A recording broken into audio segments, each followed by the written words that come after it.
BBC 97.3. Iain Lee's Good Evening. Good evening.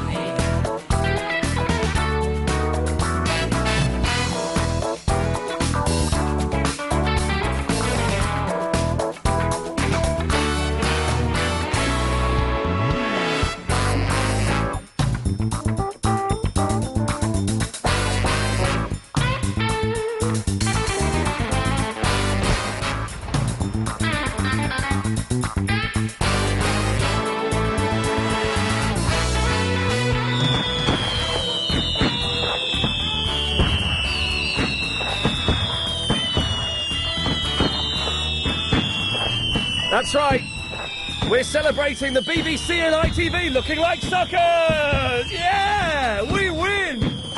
We win! Yeah! We can't help but win there, ladies and gentlemen. Right, 0845 6060 973 is the telephone number if you want to give us a call. You can. Alex, did I tell you I'm in a book? Did I tell you I'm in a book? No. I mean, yeah. Which one? I'm in this book here. Any questions answered by AQA? I'm in that book. Nice. Yeah, it says here, and they've even sent out the press release. Any questions answered by AQA with a little help from Stephen Fry. He's famous. He's the famous. He's properly famous. Mackenzie Crook. He's famous. Yeah. Ian Lee. I'm the third one on there. Danny not Wallace. so famous. Not so famous. Dennis, and then Alain Dubotton. Who? Alain Dubotton. Not famous at Who all. the hell is Alain? Well, this is the first question of the day, ladies and gentlemen. We've got a lot of questions for you this evening. A lot of questions. Who the hell... Oh, hang on. Who did that? Steady. Who the hell is Alain Dubotton? 0845 6060 973. That's the first, God, right, that's it. Put that lighter down. Chris, you're not playing with any more fireworks. I knew you couldn't do it sensibly. So there's a whole page now. It's basically one of those books that you get in a stocking filler at Christmas and you have on the toilet. You have it, you know, it's a toilet. Well, I've got a book in... Well, we can do this question, actually. I think we can do this. It's not vulgar. What books have you got in your toilet? Because I have got a really thick book in my toilet that I'm really struggling to read. It's, an American phoned up on this show and recommended it to me. It's something like Obscure Forgotten Heroes of Rock and Roll. So it's all these people like the Chocolate Watch Band, and Arthur Lee, and all these people that are kind of a bit obscure and no one's really heard of. And it's really big. And I've had it there for like 3 months. I've only read about 15 pages. I sit down and read it. So what? There we go. This is a topic for tonight. What books have you got in your toilet? Wasn't what we're going to talk about, and isn't going to be the main thrust of the show. But 0845 6060 973. And who the hell is Alain Dubotton? So I'm in here. Now, what it was is they sent me some questions, AQA. It's that number answering service that I believe James O'Brien was affiliated with. He possibly isn't now. I don't know. And they said, can you fill in these questions? It's for the website. So you get asked to do these things quite often when you're a man of my stature, when you're two below Stephen Fry. And so I just tossed it off in literally 3 minutes and thought nothing of it whatsoever. And then it turns out they're in a book. The answers are rubbish. The answers are rubbish, okay? I'm going to read this out. Celebrity Q&A, Iain Lee. Who is Iain Lee? The tall, I'm embarrassed. The tall, lanky, pale guy from the 11 o'clock show and Rise. And also, I wasn't sure where these answers were going to go. I thought they were going to be texted back to people if someone asked. So they're quite short and easily textual. Who is Iain Lee? The tall, lanky, pale guy from the 11 o'clock show and Rise. He likes the Monkees, the Beach Boys, and he's good to his mum. And his cat, Velvet. Now, if I'd have known that was going in a book, I would have done it a little bit better. What's the meaning of life? My answer. Listen to as much great music as you can. Try as many different things as possible, even naughty things. I don't know what that means. I don't know what I mean by naughty things. Even naughty things. Don't hurt people and try and be as nice as you can. Try as many different things as possible, even naughty things. I've got no... If you could be any character from... This is such a rubbish answer. If you could be any character from the series Lost for a day, who would it be and why? I would be Tom. He's the other that used to wear a beard, but doesn't. It turns out he's quite dumb and cowardly, and that excites me. That's awful. It's an awful answer. You were brought up in Slough. I've never been. Is it as bad as Ricky Gervais from The Office says it is? I don't think he said it was especially bad, did he? Maybe he did in the second series. I missed that one. I missed it. It's all right. I'm there every week doing the shopping for my mum, so I have to be careful what I say. You are that's a rubbish. Was it an accident or good planning that you were born on the same day as Johnny Depp? You'd have to ask my mum. It's amazing how similar our careers have been. They're awful, awful answers. I didn't know they were going to be in a book. That's going to live forever. That's going to live when you're forever. dead, that will still be in print. Oh, man. Okay, well, there's another question. Have you ever inadvertently turned up in a book that you didn't expect to be, but suddenly you're flicking through a book and maybe there's a picture of you, or there's a quote from you, or something. If you've ever popped up in a book without realising, 0845 60 60 973, who is Alain de Botton, and what books do you have in your lavatory? There we go, that's a good start to the show. None of those things are on the list of 1, 2, 3, 4, 5, 6, 7, 8, 9, 10, 11, 12, 13, 14, 15 things that we have to talk about. We're doing onions after 9 o'clock as well. Jessica is in the Sheffield. Hello, Jessica. Hello? Where's she gone? Hello, Ian. Where were you? Sorry. You knew that we were going to come to you eventually. It's a really rubbish phone that I've got at home. Oh. You know that AQA thing that you were mentioning there? Yes. I have texted them before. Yeah. Before LBC started promoting them. Oh, yeah. And actually, I asked quite a relevant question. I said, what percentage of the population had phoned in to kind of radio phone-ins? Oh, yeah. They didn't have an answer. What did they say to you? You know what they said to me? They said 5% of the population listens to BBC once a week. That's not what I asked, you know. I once asked them how much London weighed, and they didn't have an answer for that either, so... They still charge you. They still charge you, even if they don't know the answer, they still charge you. But it's still a good thing. Oh, I think it's good, but I couldn't get... I use it quite a lot. I quite often use it if it's not an advert for them, so I'll stop talking about them in a minute, but if I'm stuck in London and don't quite know how to get from somewhere, I'll waste £1 and... Because I don't know about you, Jessica, I'm not very good at going up to people and asking them directions. Oh, I haven't got a problem with that. I don't like approaching people in the street. No, I don't mind. Really? Oh, I don't like doing it. So I would rather spend £1 and text an anonymous person at a university in Cambridge or wherever it is, and do it that way. Yeah. Hey, Jessica, I did something for the first time today, and it was a revelation. I'm trying to re-educate myself in basically for almost all my life. After every meal, I've had really bad indigestion. Like, really painful indigestion and a little bit windy pops. I thought, well, why is this? And through research, through talking to others... All your life you've been thinking, why is this? Well, not all my life. Recently I've been thinking, why is it? Okay. And through talking to others and looking at myself, I've discovered it's because I eat much too quickly. Okay. Much too quickly. It's like, whoom! It'll all go down and someone else will only have just started the meal. So I've been trying to re-educate myself recently. I say recently, the last 3 or 4 days, to eat much slower. Eat small. So I'm constantly, as I'm eating now, I'm constantly saying, put less on your fork, chew it really slowly. To the point where I had lunch today with my girlfriend. She finished before me. That's never, ever happened, right? And also, the thing I did today, which I've never done before, I left a little bit of the food. Well, that's a good thing. It is a good thing. It's a good thing. I was full up. I could have eaten the rest. Old me, 4 days ago, would have eaten the rest. I thought, I'm full up, actually, and if I eat that, I'm going to feel stuffed. Yeah. So I said to Fandango, watch this. I put the knife and fork together in the universal sign of the meal is finished. I pushed the plate away from me. The waitress goes, are you finished with that? I said, yes, I am. And she took it away. And I've never done that before. Ever. I mean, there's people that eat to live and people that live to eat. Yeah. And have you seen the thing about Michael Winner this week? No. Well, he's been advocating this. Eat less. That's the way to lose weight. Oh, well, that makes sense. Yeah, he doesn't mention that he had a major disease that made him lose 2 stones. Oh, yeah, he did have something wrong with him, didn't he? That wasted him slightly, yes. But, yeah, sometimes when I go to a restaurant, they do kind of... Sometimes you go to a restaurant and it's terrible. Yeah. They're like these kind of like little Novo cuisines. Yeah, small portions. Yeah. And then sometimes you go to restaurants where there's just too much. Yeah.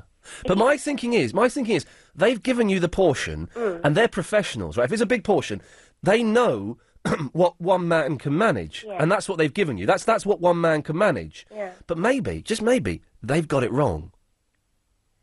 Well, I don't know. There's no comment. Listen, I have to go to the travel. Can you come back on the other side, please? Yeah, all right then. Can you tease us with what you're going to talk about? I was going to talk about fireworks. Okay. Whether they're safe. Okay. And whether I should set some off on my balcony this weekend. Well, now hang on. Now you've just talked. You've done it now. Sorry. We'll stay there, and we'll come back, and we'll pretend we hadn't heard that. All we know is she's going to mention fireworks. We don't know any of the specifics. Now, if you want to take part and come on the radio, wow, 0845 60 60 973. More of your calls after this.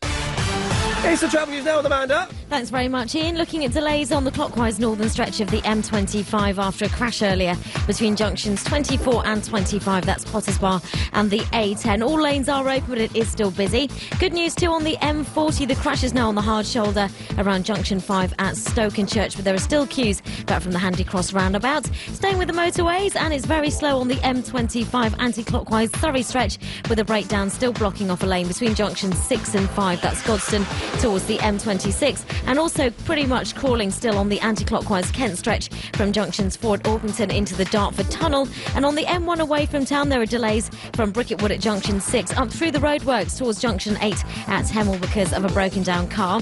On the tubes, there are delays on the Piccadilly line, and also because of the industrial action in France, there will be delays and cancellations to some Eurostar services for the rest of today and tomorrow as well. LBC 97.3 travel. Your next update is in 15 minutes.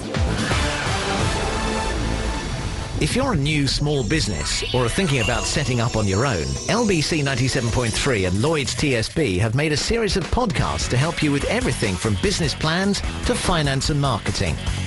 Mentoring is not telling you how to do things, it's bringing the best out of you, really. It's being a sounding board, working through options with you and providing that support. And actually, of course, that's another key ingredient in success. Having support, family support, friends around you. You need to have a base of suppliers, somewhere to operate from. You know, even if you are working from home, you need to feel you're going to work. You know, a lot of people say, you know, they go to the shed at the bottom of the garden and put on their business clothes. If you've got a business idea, you may want to think about how you protect that. Start with the internet. Actually, there are a huge number of people who may well have looked at your idea before. Download the free podcasts from lbc.co.uk and listen to James Max, Sunday afternoons from 5. Iain Lee's Good Evening. Wow. We got Jessica. Hey. I'm gonna. Two things have just blown my mind. Okay, Chris. First, Chris, come on the air. Yeah. And just tell the listener what you were saying to me and Alex. I've never been to a wedding. He has never, Jessica, ever been to a wedding. He's so unsophisticated. He's never. Well, I don't know if it's a sign of sophistication, but it's a sign. No, so I said, and he said, I've never been to a wedding, but I've been to 3 funerals. So I said, oh, you're a bit of a Jonah. And you said... A what? He doesn't know what a Jonah is. What's a Jonah? Oh, no! Sorry. Is it a loner? No, it's a Jonah. I hate to be on par with Chris. You're on a par with Chris. Oi. Although, have you been to weddings, Jessica? Yes. Well, then you have more sophistication than Chris. Exactly. But so, well, I'm literally... I'm flabbergasted. Chris does not know, has never been to a wedding, and both Chris and Jessica have no idea. Rad? Hello. Is your name Rad? It is, yes. Can you tell Jessica what a Jonah is, please? Well, Jessica, you're a Jonah or what, a loner, you said. What should I call her? What? Yeah. Okay, this isn't quite... Rad, do you know what a Jonah is? No, I don't know. Oh, what is this? Well, hang on a second. Bloody foreign, I don't understand every word. Okay, hang on. Alex, you know what a Jonah is, don't you? No. Oh, no!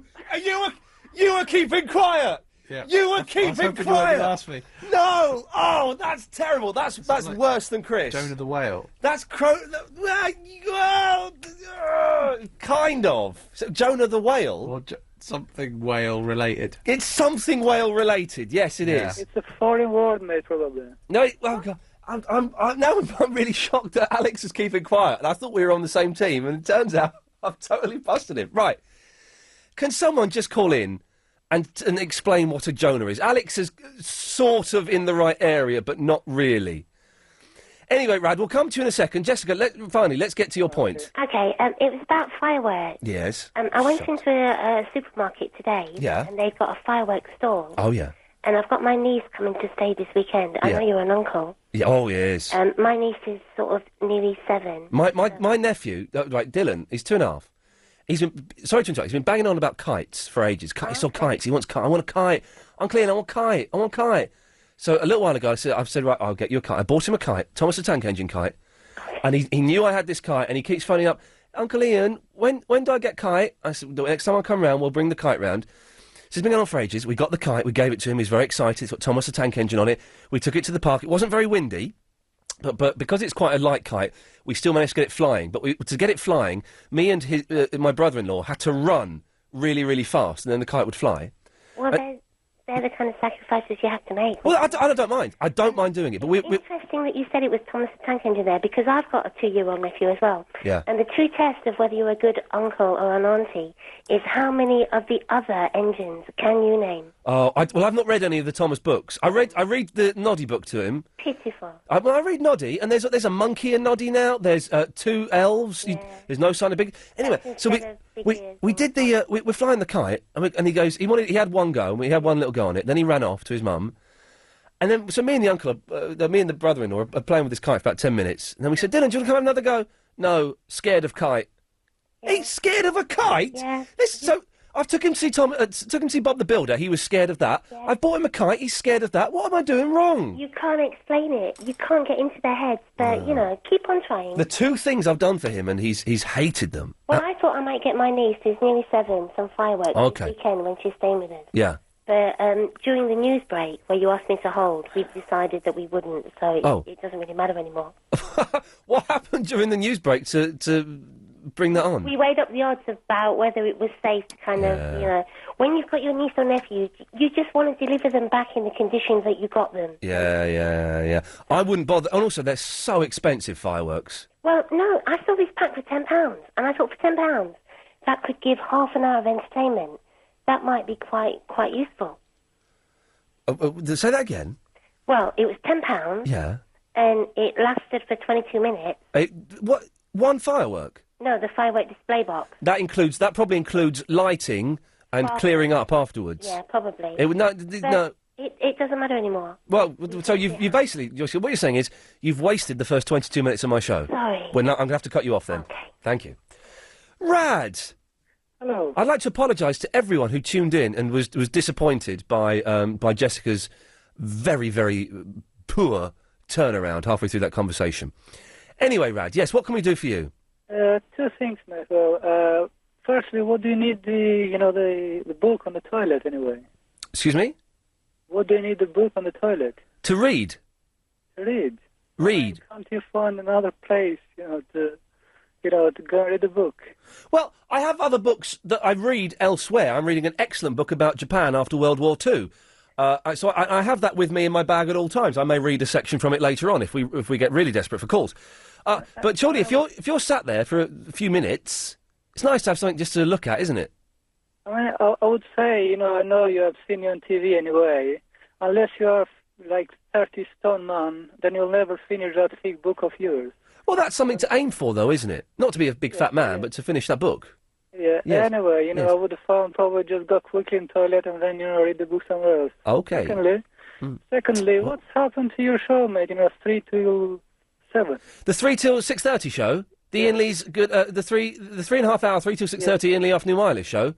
Yeah, we stopped that at the end of the year 2006. 10 months ago.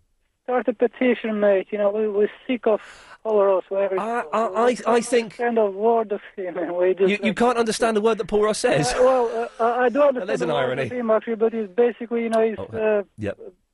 meaningless. Well, no. Let me explain. First of all, you've only just noticed that I'm not doing that slot, and I've been doing this for 10 months. No, I've noticed it ages ago, mate. Okay. I'm sad of it. Okay. Secondly, a lot of people like Paul Ross. And thirdly, I like Paul Ross. He's a very nice bloke, and he quite often phones up our show. I'm a big fan. And fourthly, it's better for me to be working at this time of the night because it means I can watch telly and play computer games all day. So, you would say so. Rad, it isn't happening, but thank you for that. Paul Ross, of course, is on. Now, he's on 4 till 6:30, isn't he? He's got the cushy job. He does 2.5 hours. 2.5 hour show. Wouldn't that be sweet? How do we get that gig? But he's going to be on Mondays to Fridays when he pulls his finger out of his backside. Which is always good. Paul, you're probably listening on your way home now. Don't phone up tonight. Just, we want to try and do one show without Paul Ross calling up, if we can. Of course he can call up. 0845 60 60 973. Sonia! Hello, Ian. Hello, Sonia. Yeah. I don't know what you mean by a Jonah. I know who Jonah is in the Bible. Right, okay. The prophet that wouldn't preach to the people of Nineveh and got on a boat and caused a storm and was thrown in the sea and got swallowed by a whale. Right, but... And was in the whale for 3 days, Yes. and then the whale coughed him up or sneezed him up or something. Yes, but and his life was saved, and he was so grateful, he Jesus. went back to Nineveh to preach to the people repentance. Again, all in one breath, that sentence. But do you... But what do you mean by a Jonah? Do you mean a ditherer? A what? A ditherer? A ditherer. No, hang on. Ian? Hello. Please tell me you know what a Jonah is. I think I know what one is. Oh, go on, but tell me, tell Sonia, tell Alex and tell Chris. Well, I was always under the understanding it was somebody who brought bad luck with them. Thank Oh, you. I see what you mean. Thank you. Yeah, I there see we what go. you mean, Yes, yeah. exactly. Yeah, because he was the one that, being on the boat, do it made again. God cause the storm. Exactly. So Yeah. it means if you're a Jonah, it means that bad luck happens. You sink boats, you crash I cars, see. people die if they're near you. Yeah. That's what a Jonah. Ian, it's not that rare a phrase, is it? Not at all, no. People don't know the Bible these days, so they don't know the story. No, well, it's not. You don't need to know the Bible to know what a Jonah Well, I is. didn't know what you meant by a Jonah. And you know the Bible, I so know therefore the Bible story. So therefore, you're wrong. So you don't need to know the Bible to know what a Jonah is. Well, you need to know the story. No, of you how don't. He brought bad No, luck. you don't. No, you don't. Oh, I don't know about you, Ian, but I've known it since junior school. Yeah, I've known it since I was a kid. Yeah, a Jonah. But Ian, you'd agree with me. Let's not get into a theological debate here. But you don't need to know the Bible story to know. You wouldn't know why it would mean that. But there's lots of. Say who's Jonah? Well, we're saying that anyway.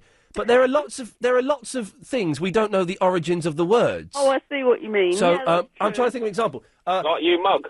You mug, yeah. Where does you mug come I from? wonder, yeah. Where does it's all gone pear shaped come from? Do you know, Sonia? Yeah. I do. Oh, you do? Yes. Okay, tell us. Okay, it's when there's some debate over this, and people will phone in and say I'm wrong. But it's when in the Second World War, when parachutists were jumping out of airplanes, if the parachute didn't open properly, it would pear-shaped. go pear-shaped. There you Oh, see. I see. Yeah, You see? okay, that makes sense. Well, Sonia, thank you for that. That's okay. There we go, Ian. I'm genuinely shocked that it's taken 15 minutes for someone to call up and tell us what it means. I don't know. Ian, but getting back to your food problem. Yes, sir. Another thing, what you could do is in between mouthfuls, put your knife and fork down.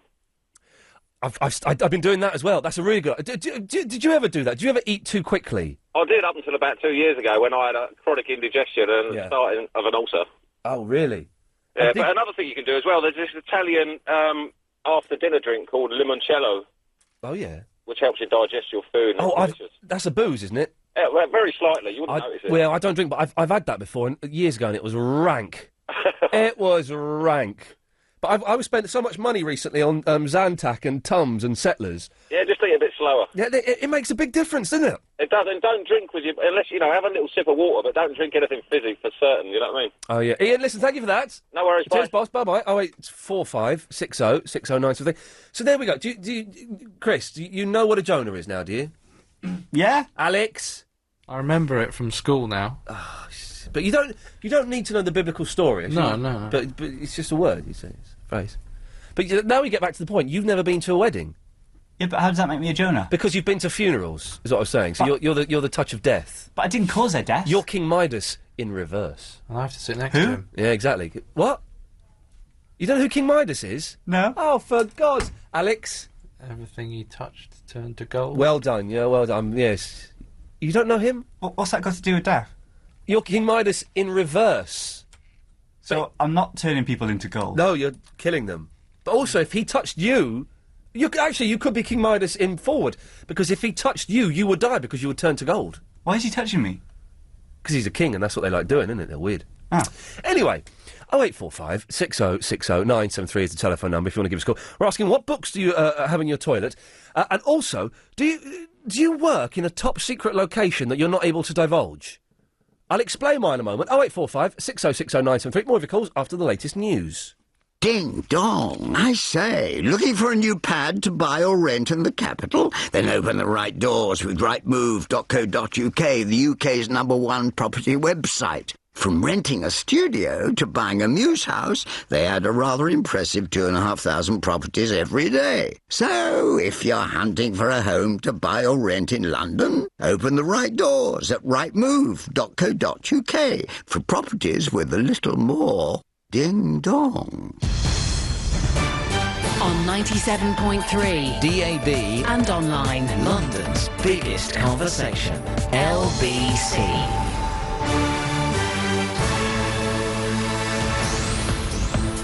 It's 7:30, I'm Jim Diamond. The Princess Diana inquest has been told her lover Dodi Fayed bought an £11,000 ring hours before the fatal car crash in Paris. The jury also heard Dodi was planning to propose to Diana on the night of the accident. A homeless man with a string of convictions who punched Alex Ferguson in the groin at Euston Station has been jailed for 15 months. Southwark Crown Court heard how Kevin Reynolds spotted the Manchester United manager outside, staggered over and hit him. London's most senior police officer says the battle to halt the number of teen murders in our city is extremely challenging. Sir Ian Blair's told The Standard it could take years to solve the crisis of gangs and gang violence. 22 teenagers have died from gun or knife crime in London this year alone. And from the X Factor to the dance floor, Kate Thornton's confirmed she'll host the live touring version of Strictly Come Dancing. It'll feature current contestants Matt D'Angelo and Letitia Dean and former stars of the show, including Darren Gough and Zoe Ball. London's weather, cold with clear skies. There may be some mist around tonight and a touch of ground frost too, and a low of 6 degrees Celsius in town, 2 degrees out of town. Right now we have 14 degrees in Westminster. And for tomorrow, a cold but sunny day. You're with LBC. It's now 7:31.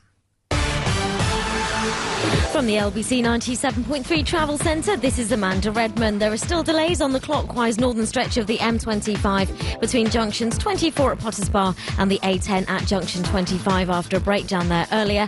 Also on the southern stretch of the M25, traffic's busy anti-clockwise between junction 6 at Godstone and junction 5 at the M26, although all lanes are now open as the breakdown's been cleared. Traffic's also slow anti-clockwise from junction 4 at Orpington around towards the Dartford Tunnel, and also on the motorways, the M1 is still a struggle away from town from junction 6A at the M25 up through the roadworks towards junction 8 at Hemel after there was a broken down car in that roadwork stretch there earlier. On the tube, still delays on the Piccadilly line. Overground trains are running well, but do watch out if you need to use the Eurostar services because of the industrial action in France. There will be delays and cancellations to some of those Eurostar services for the rest of today and also through tomorrow as well. The advice is not to travel unless absolutely necessary.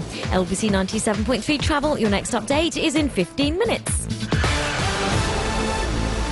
I'm Gabby Logan, TV presenter and mother of 2, but I almost wasn't. I'll always remember the day my twins were born. I had a natural birth, but then I developed complications. I lost a lot of blood and spent the next 3 hours in the operating theatre. I never thought I'd end up needing blood. I mean, I was having babies, I hadn't been involved in an accident. But if it hadn't been for 4 amazing people who'd given blood, I wouldn't have survived. And Reuben and Lois wouldn't have their mum. Your local blood bank is short of regular donors. So please visit blood.co.uk to find your nearest donor session and do something amazing. Give blood. LBC 97.3. Iain Lee's Good Evening. 0845 6060 973. That's the phone number. You phone it up and you come on the radio. It's as simple as that. Now, what are you waiting for? That was your name as well. You're on the radio. Hey, he said my name. Nice one. I like it when they say my name in the nightly news. That excites me. It does excite. Oh, wait, did you? Well, I forgot about that. Where is it? Is it in my folder? Did you hear that Ben Taylor interview with Michelle Pfeiffer in the news? Oh man, I've never heard anyone so close to. Well, anyway, this Ben Taylor speaking to Michelle Pfeiffer. Look at you now. Look at you now. Oh, look at you now. Oh, and at the end he says, "It's a shame you didn't wear the catsuit today." He's in love with her. He's in love. He wants to kiss Michelle Pfeiffer. Right, what are we talking about? What books have you got in the toilet? Have you ever been in a book without knowing? Because it turns out I am. Oh, yeah. Now, do you work somewhere where you're not allowed to say where you work? I'll tell you why, right? I've got a new Xbox Elite. It's like an Xbox, but it's better. Basically, I have to phone up Xbox and get a lead that connects my old Xbox to it so it transfers all the data. Very boring. I phoned them up a couple of weeks ago and they said, right, what you need to do is you need... And it was an Indian guy, and I thought he was in India, but it was an Indian guy with a very strong Indian accent. What you need to do is phone back when you've got the new console, give us the registration number, then we will send you all the equipment you need. Fantastic. So I phoned them up today, and it was another Indian guy with a strong Indian accent. And I said, right, I was on the phone for 25 minutes, right? And the first 20 minutes of that was him telling me how I could get one of these leads that I needed. And I said, well, after 20 minutes, I went, oh, hang on a minute. Sorry, I thought you were going to do... I thought I was getting the lead now by phoning up. That was what I needed to do. You're telling me I need to fill in this form and send it. Yes, you do, sir. Well, the chap I phoned up 2 weeks ago said that I could phone up this number and it would be said, well, we can do that, or you can do it yourself. I went, right. He said, well, there's two options. Option one, you do it yourself. Option two, I do it for you. I'd rather that you did it yourself. I said, well, I'd rather option two. OK, sir. So he did it for me. And then I got chatting to this guy. I like chatting to people on the phone, and I was watching, at the same time, a video on the internet of a blind man doing a Rubik's Cube. I went, oh, is it that I'm watching a blind man doing his Rubik's Cube? And then we worked out that the guy had Braille on the Rubik's Cube, and the guy went, oh, so he's not Houdini. Then we started talking about Duran Duran and Rio and A View to a Kill and all that kind of stuff. And then I said to him, so, hey, man, are you in India? Because I like it when they're in India. I'm probably the only person in the country that likes speaking to the call centre people when they're in India, because it's like they're in India. And you can ask them, well, what time is it? What's it like in India? What's happening in India today? What's the weather like in India?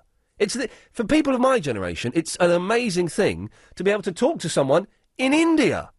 When I was a kid, you couldn't do that. When I was a kid, you had great difficulty phoning up someone who lived 2 streets away. You get crossed lines. Chris, you probably don't remember Crossed Lines, do you? What? They were a wicked band in the 70s. No, Crossed Lines, you'd phone someone up, but there might be someone else on the line having a conversation. Yeah, I used to be able to just pick up my phone and listen to my neighbour. Oh, really? When they were on the phone. Yeah, it was great. Oh, man, that's fantastic. Do you ever pick up your phone and sometimes you don't hang up properly and you can kind of hear like a police operations room somewhere? No, mate. So, you used to get cross lines in the old days. So, for me to be able to phone up and speak to someone in India at the same cost as me it's amazing. So, I said to this guy, hey, man, are you in India? He went, no, I'm not. I'm from India, but I'm not in India. I said, wow. Can I ask where you are? I'm not allowed to tell you that, sir. I said, wow, this is fantastic. I said, that's like being a spy. He said, yes, it's very exciting.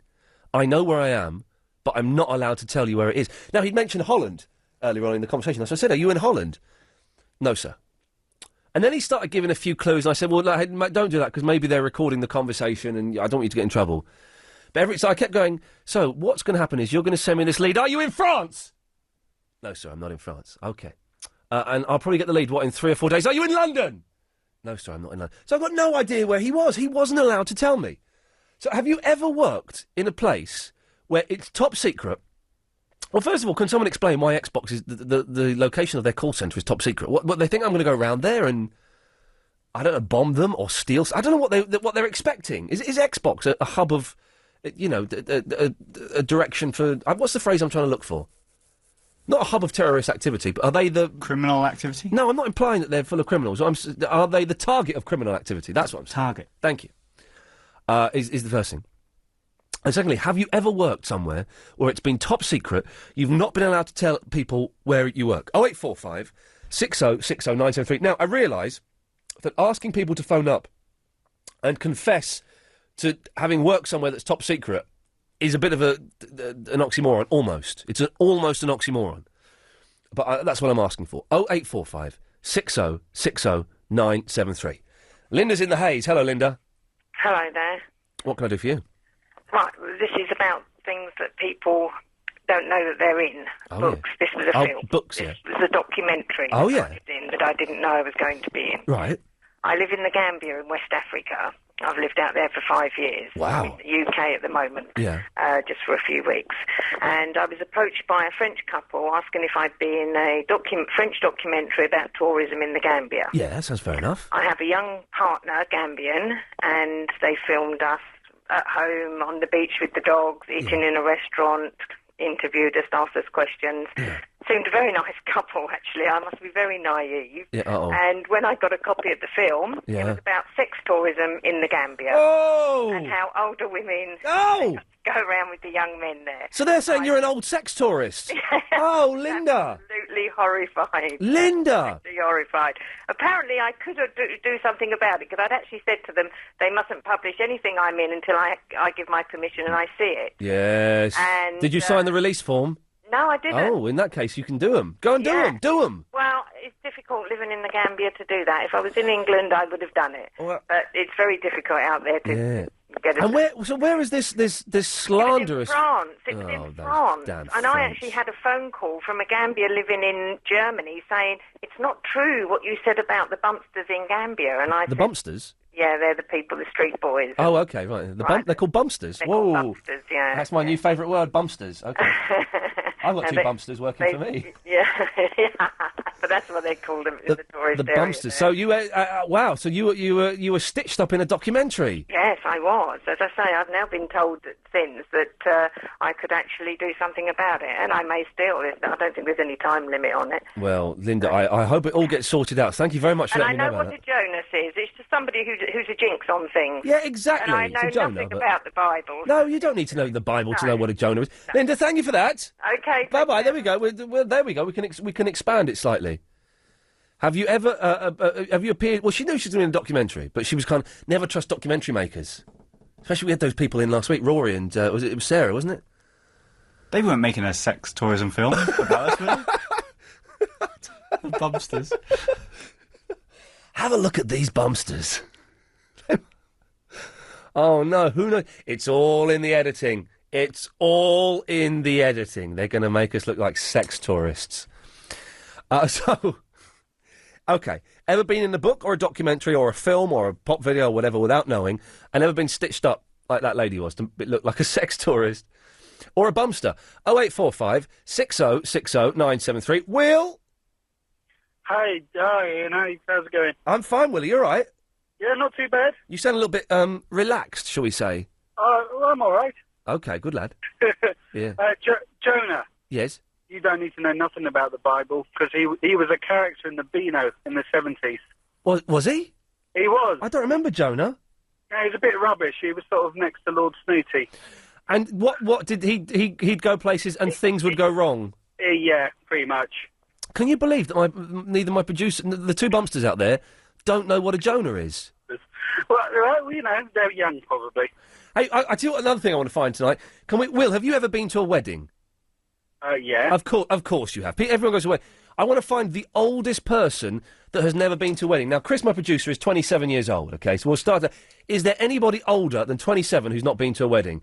Well, listen, thank you for that. 0845 6060 973. Anybody older who's not... If we can find someone in their 80s who has not been to a wedding, I can go home tonight and I can die in my sleep.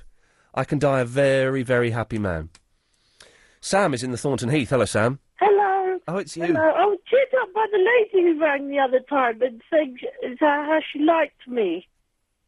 Who said that? There was a lady, I think day before yesterday. Oh, was it? Did she have a foreign accent? Yes. It was probably Steve. It was either Steve Allen or Katia. Yeah, Katia. Katia, yeah. Well, she's. I'll be honest, Sam. I would take everything she says with a big pinch of. Oh no, that's really nice. She made my day. She is a fruitcake, and your though. reply made my day as well. Who did? Robbie Prime? Your reply. You said something nice as well. I was probably lying. Anyway. Oh, don't say No, Sam. Oh, don't. Sam, have you ever been to a wedding? Yeah. Of course you have. Everyone's been to a wedding. I've been to. Oh, we went to weddings. Really lying, really. What? Well, you said about me something nice about me. Were you really lying? I've been to loads of weddings. I went to weddings when I was a kid. Hmm. All right. And anyway, so what I wanted to talk about was Yes, Sam. Alain de Botton.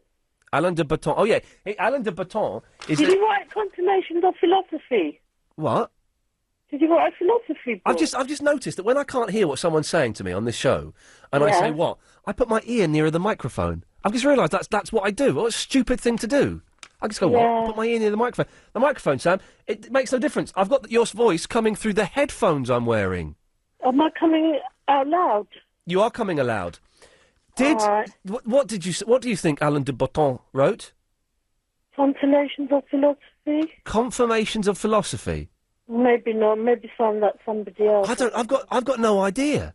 But my name is above his in the list of celebrities that have contributed to this book. Hang on. Let's find Alain de Botton's page in this AQA book. Katie Puckrick. Do you remember Katie Puckrick? Flippin' heck. Do you remember her, Sam? No, we should do Peter. No. Oh, that's Katie Price. No, Katie Price is Jordan. I'd start watching Blue Peter if she was on there. On Blue Peter, Kate. Alain de Botton. Who is Alain de Botton? I'm a writer trying to answer some of the big but everyday questions of life in a clear, elegant and entertaining way. Could be. Oh, God. Anyway. Yeah. Well, you know a word about... You know you said there's words, and you say, like... you know the word dis? Dis, yes. It's an actual town, because when I went to Norfolk to stay with my sister... Yes. We stopped at a station called Dis. Yeah, dis is a place, but to diss someone means to disrespect them. Yeah, I know, but there's a town called Dis. Yeah. Well, Sam, And I bought this book from a Christmas shop. Guess what it was? the Bible, No. the Quran, No. the other one. No, 101 illnesses you don't want to get. Well, Sam, thanks for that. Bye. Bye. I can think... Well, I won't make the joke. More of your calls after this. Amanda, who's on next? You've got the lovely Maggie Doyle on after We've missed... Oh, Maggie. It's Maggie Doyle, fellas. Maggie Doyle's on. we like... Yeah, Maggie... By the way, my friend who's 36 has never been to a wedding. You're joking? No, I'm not joking. What's her name?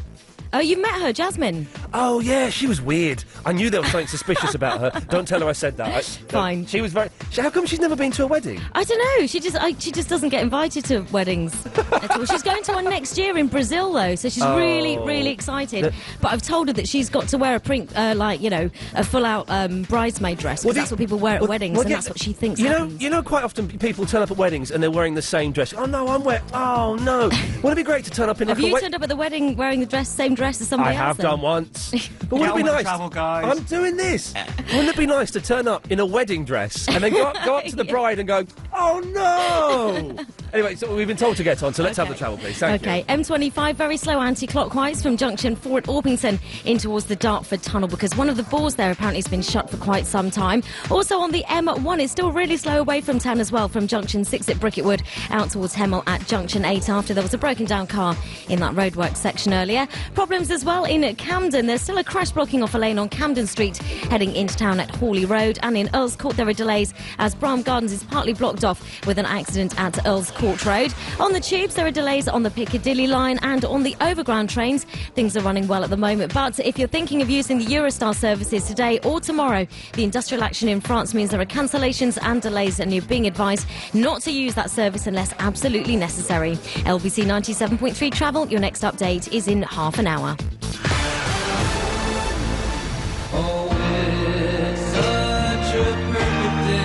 You've come into work on a crowded train, you've paid a fortune for your season ticket, there's nowhere to park the car, you get on the train, it's running late, there's nowhere to sit, and you get groped while you're waiting on the damn thing. You then have a horrible day at work, working for a company you don't like, for a boss who's an incompetent idiot who's possibly verging on some kind of mental complaint.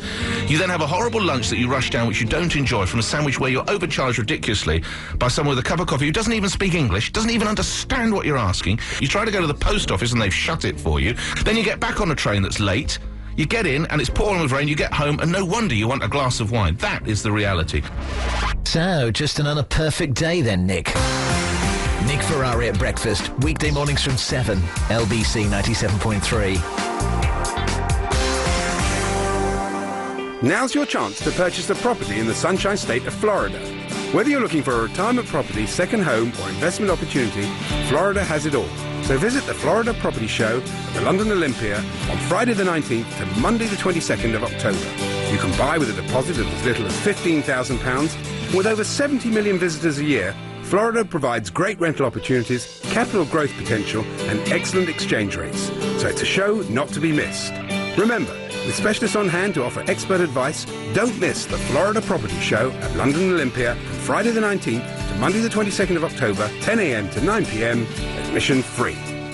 Save at Homebase, where it's 10% day this Friday and Saturday. That means there's 10% off everything, even on top of all our great offers. Homebase, make a house a home. Offer not available in Scotland. Don't miss the Florida Property Show at London Olympia from Friday the 19th to Monday the 22nd of October, 10 a.m. to 9 p.m. The Florida Property Show, admission free. LBC 97.3 invites you to Seduced, the major new exhibition at Barbican Art Gallery. Seduced, Art and Sex from Antiquity to Now features 300 works by artists who've challenged sexual boundaries over 2,000 years. From early Roman marbles to 19th century photography to contemporary art. Seduced, provocative, seductive and occasionally explicit. Now on at Barbican Art Gallery, rated 18. For tickets, call 0845 120 7550 or log on to lbc.co.uk. LBC 97.3. Iain Lee. Chris, how many calls... This is my producer, by the way. Say hello to everyone. Hello. How many calls have we had regarding working in top-secret locations? Because this is my hot topic of the evening. I really think it's going to pick up a lot of excitement. 4. Okay, good. That's exactly well. 0845 6060 917. Now, we're talking of documentaries. We were recently filmed for for Channel 4's website by Rory. Hello. Hey, Rory, how's it going? I'm good. Are you going to make us look like sex tourists and bumsters? No, well, I heard you saying that. And that poor woman who was made to look like a sex tourist, I felt sorry for her. No, we're not going to make you look like sex tourists. But there is the kind of potential for that with the Pupini sisters there because oh, man. Everyone did rather think that they were lovely. They were showing a lot of cleavage, weren't they? They were, and they just come from a signing or something. The blonde one was very, very feisty. A little bit gobby, I thought. She was, yeah, but maybe she could be because of her... attire and her voice. Yes, exactly. Yeah. She was nice, yeah, but the middle one, she was better as well. I loved the middle one. Was better. The main one, the Pupini, the one who's actually called Pupini. I like the one that was nearest me, the redhead. Yeah, she was good. She was nearest me. She was pretty. Yeah, but I came to make the film about you, and the Pupinis rather just sort of came in and took over it a bit, and I wasn't even going to put them in. And then I thought, yeah, I'd better, because it'll break it up and make it look nice. When can we see it, Rory? Well, the thing about consent forms that you were saying with the sex tourism woman. Yeah. Well, did she say that she signed the release form? I don't think... She said she didn't. She didn't? Well, the thing is that then... then she kind of has a right to see it, because she didn't agree to it. Unless she said on camera she gives her consent. Because when I used to do the 11 o'clock show, we used to have to either get release forms, or we had to just get them to say on camera, do you agree to being on a topical comedy show? And they would say yes, and that was fine. That was fair enough. Mm-hmm. Well, I mean, I don't know. I don't want to talk about all legal stuff now. I mean, it's... Oh, tell her, will you tell her to shut up? She's saying it's a sex film, but why have you come out of your shackles, sir? I thought I tied those ropes properly. Yeah, exactly. Put that sack over her head. Yeah. Don't worry, London. He hasn't really kidnapped a woman. It's just a joke. It's just a joke. So, Rory, why did you call in then? I just called in to say that when you're signing release forms for documentaries, make sure that that you know. Yeah, it's a special sex film. Yes. Make sure that it's not going to be, that you know. Come on, get that sentence. Come on, Rory, spit the sentence out. Finish that sentence. But do the last words. Come on, you can do it. Make sure that you know that what you are signing and what it is going to be that you're in. But then editors are manipulators as well, and they can really make people look like anything. Have you had a little bit to drink this evening? Oh no, I haven't. No. I used to when I used to come home drunk when I was 16, and my mum would say, "Iain, have you been drinking?" That's the voice. That's the. Oh no, I haven't. No, I haven't. What is? I haven't. That's just what I sound like. Yes, Rory. Thank you for that. Okay. Cheers, fella. Bye bye. There we go. When I want to see it. It's going to be up on the Channel 4 website. So at some point. So I think Vincent's in it, isn't he? Vincent's in it. I can't wait to see it, man. Right, sorry. 0845 6060 973 is the telephone number. Should you wish to give us a call? Lisa. Hello, Iain. Hello, Lisa. How you doing? All right. I've just realised. I think the aircon has just popped off again. Oh. How disappointing. Never mind. All it means is I shall have to strip to the waist to do the show, and I don't mind doing that. I don't mind doing that at all. good work. Anyway, Lisa, what can I do for you? Hey, it's about Alain de Botton. Alain de Botton. I have his book in front of me, Status and Anxiety, it's called. Status Anxiety? Yeah, Oh, apparently it God. was a #1 bestseller. I haven't managed to get very far through it myself. It sounds like a laugh riot. Oh, yeah. It was obviously when I was at one of those great points in life. So, yeah, it's basically obviously about if you're suffering from your anxiety of your status within the world and within life. And Oh, God. etc. Now you said that out loud, I think I am suffering with the anxiety of my status in the world. I genuinely think I am. I should be bigger and better than this. Well, you're the only other person I've ever heard reference his name, bar the person who recommended the book to me. So, Well, it's just because he's in this Any Questions Answer book along with me. And I've just realised, on the press release, it says, with help from Stephen Fry, Mackenzie Crook, Ian Lee, Danny Wallace, Alain de Botton. Then you look at the front of the book, my name isn't on there. I've been replaced by Ronnie O'Sullivan, a snookerist. He's a snooker smith, and I'm not, so I'm suspicious. They just put my name on here just because they were sending it to me. Very disappointing. Lisa? I don't recommend this for a read anyway, mate. Oh, is it load of old guff? I thought about Lisa, listen, thank you very much for that. 0845 60 60973 is the telephone number. We'll speak to Gareth after this. First, clear some space. Next, get a chopping board. Make it heavy. I like marble. Then pick up your mouse, hold the little blighter tight. Then in one swift movement, slam it on the board. Then again. Nice. Then again. And again and again. Oh, work, please! There is a way to get your IT problems off your hands, whatever size your business. It's called BT IT Manager. It's like an instant breakdown recovery service for your IT, with 24/7 support from one of our UK-based experts, so you can get back to doing what you do best in no time. Right, that's it. It's the blender for you, sunshine. To find out more about 24/7 expert IT support from BT, visit bt.com/business. BT, bringing it all together. See website for details. Ian Lee's Good Evening. We promised it. Here it is. It's Gareth, everybody. Hey, Gareth. Hello. Hello, sir. What can I do for you? Well, I was thinking, this whole eating slowly thing, Yes. because I've had this problem all my life, and I think there's two reasons, there's two reasons for me anyway. Yeah. First one is that at school, you're always told, quickly, eat your food. The sooner you eat your food, the sooner you'll get out to play. The sooner you can go out and play, of course. And so we're all, conditioned from such a young age, because all the French kids, they all take, an hour and a half over lunch. Is it true they're allowed to drink wine in French schools? No, beer. They get jugs of beer. They get jugs of beer. I knew there was some booze they could have. They do. They get beer for lunch. And so I sort of think that we're conditioned from a young age to eat really quickly till we get out to play. Yeah. We only got an hour anyway. Yeah. The other thing was because I hate eating cold food. Yeah. I hate, and so what I've started doing, the ingenious thing, is you microwave your plates. You microwave plates. So you know in restaurants you always get hot plates. Yeah, that's true. Don't touch that plate. It's hot, sir. Well, yeah, sometimes, yeah, so that they always, and then you always touch it just to check. And then You have to. That's the thing, isn't it? When you're told by the waiter not to touch the plate, or it's hot. Of course, but the first thing I do is go and is try and turn it round. Whenever a plate is put in front of me, I always just pick it up and just turn it round slightly. I don't know why, and of course you burn your fingers.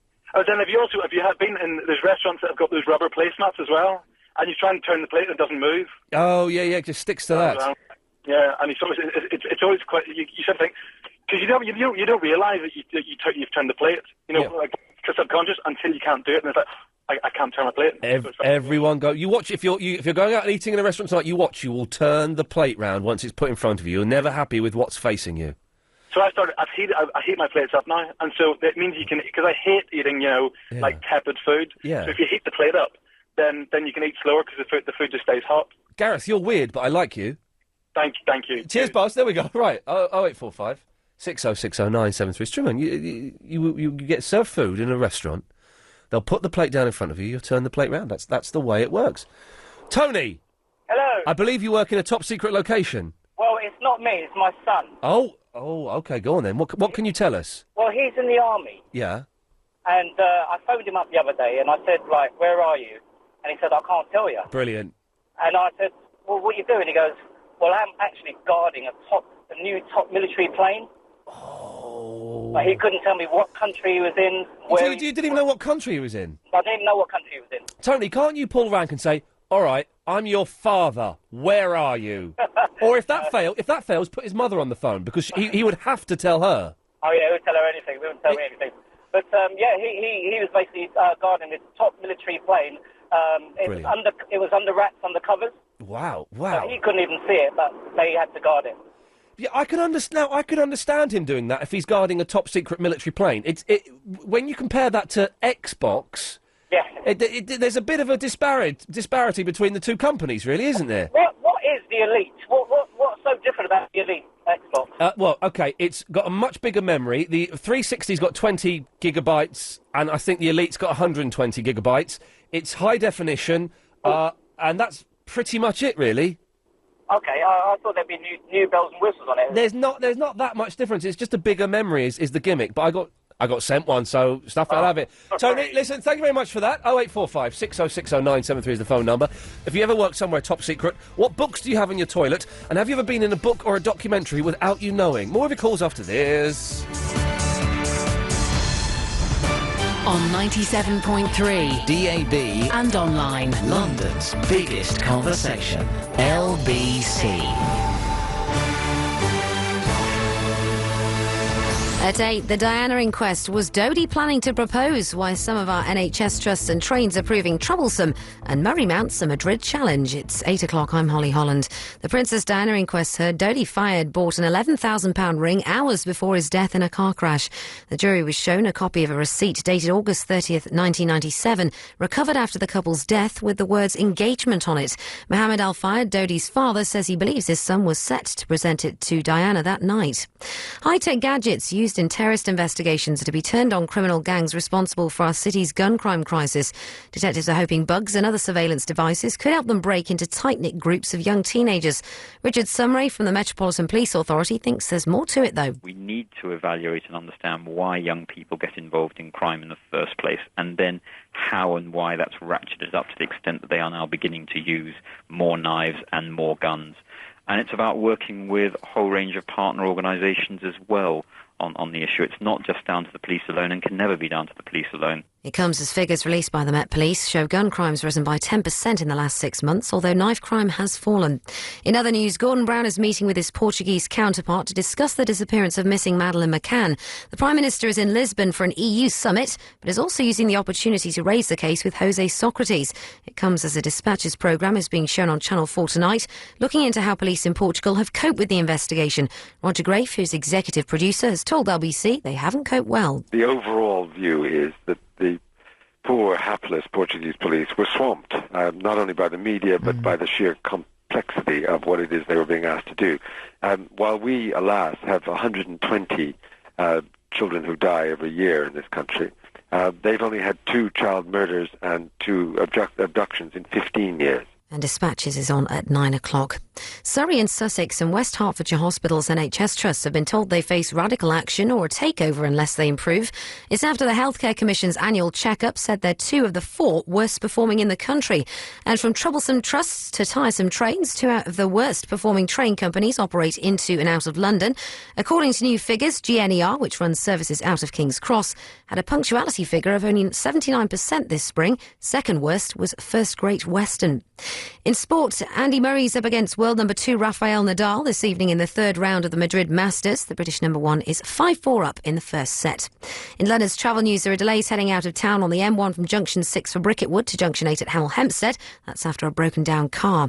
Remember, if you're away from your radio and want to stay in touch with the latest news, weather and travel, you can call 0901 723 6666. Calls cost 35 pence a minute from a BT landline. Other networks and mobile rates may vary. And in London's weather, cold tonight with clearing skies and patchy mist with a touch of ground frost out of town and lows of 6 degrees Celsius. You're with LBC, it's 8:03. LBC 97.3. I'm Gabby Logan, TV presenter and mother of 2, but I almost wasn't. I'll always remember the day my twins were born. I had a natural birth, but then I developed complications. I lost a lot of blood and spent the next 3 hours in the operating theatre. I never thought I'd end up needing blood. I mean, I was having babies. I hadn't been involved in an accident. But if it hadn't been for 4 amazing people who'd given blood, I wouldn't have survived. And Reuben and Lois wouldn't have their mum. Your local blood bank is short of regular donors. So please visit blood.co.uk to find your nearest donor session and do something amazing. Give blood. LBC 97.3. Iain Lee's Good Evening. Good evening.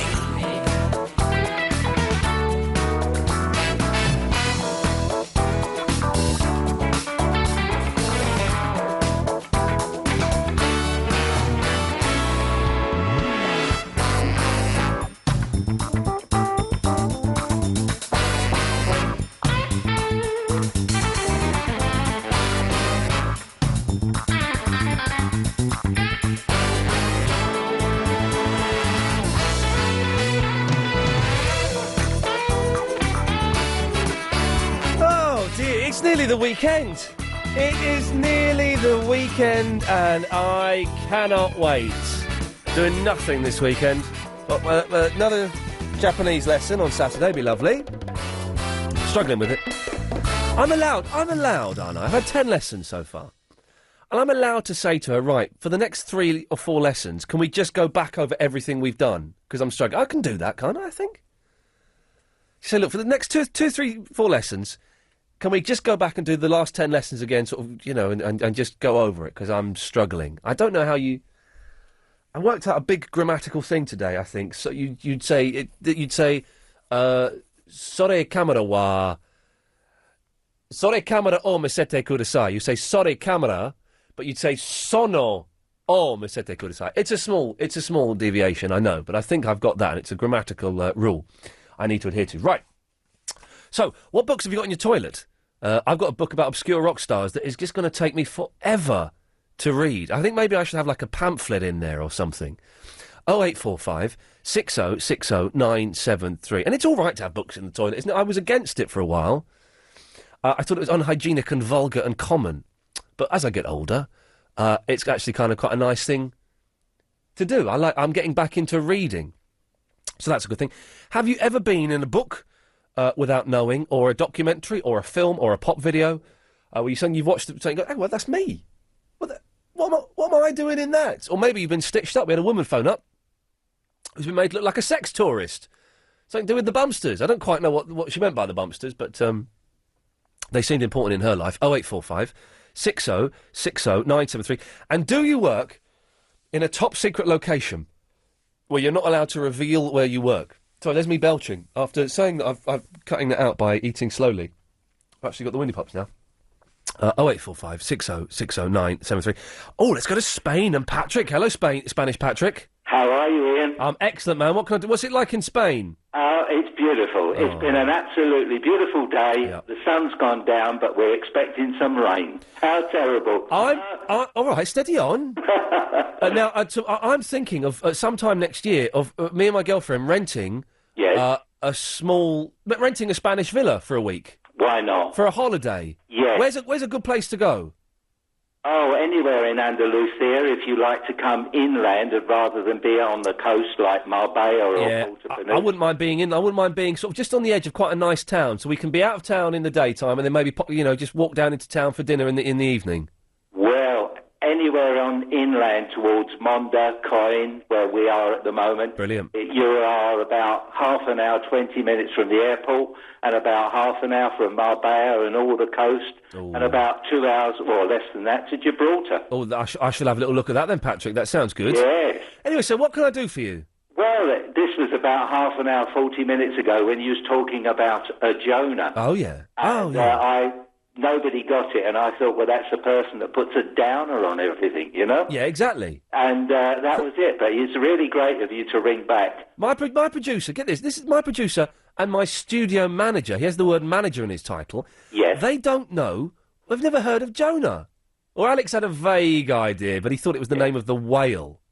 No, it's someone who you've got a good idea and they say, oh, that'll never work. You know, if you like Bill Gates and someone says, oh, that'll never work, you'd make a success. No, hang on. No, you've got it wrong. What? Bill Gates isn't a Jonah. No, I know, but if Bill Gates had a good idea, like he did, and someone had come along and said, oh, no, that won't work, and he made a success of it, you follow what I mean? No, you've got it wrong, Patrick. A Jonah is someone who puts a downer, bad luck on something. Well, a Jonah is... If, got a good idea, or it's a good day, they say, oh, no, it's going to rain. If Bill Gates had a good idea... Yes. Let's assume I'm a Jonah, right? I'm not, I'm wicked. But let's assume I am. If Bill Gates came up to me and said, Ian, I've got a good idea, would you like to come in with me? Yeah. And I went, all right, Bill, I've seen your track record. Everything so far has been a great success. I will come in with you. Yeah. Then if that idea then failed, I would be a Jonah because I had brought bad luck on him. That's it. That's it. We've got it. We've got it in one. It's living out here in Spain. Mine goes slow. Exactly. Hey, Patrick, you've been to a wedding, haven't you? Yes. We're trying to find the oldest person that's never been to a wedding. So far, the oldest person is 36. Oh, boy, I'm way beyond that, but I have been to a wedding. I thought so. Patrick, thank you for that, mate. Enjoy Spain. Listen, do you know you said about someone that's in a book? Yeah.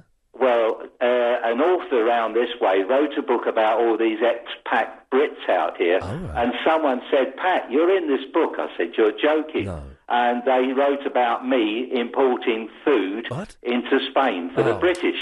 You're in a book and you didn't realise. Didn't realise. It was really nice to see until the person said, even though he's of great advance in years, he has to get up and go to do it. Hey, you're an old man. That's what they're saying in print. Listen, Ian, I love you. I listen to your programme or your station from 7 o'clock our time. Yes. Steve Allen almost all through the day. Well, Patrick, you're ridiculous for doing that, but God bless you. Thank you very much. Take care. Bye-bye.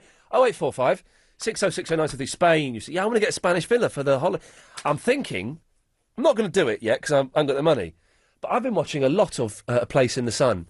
I've been watching a lot of that programme. I love that.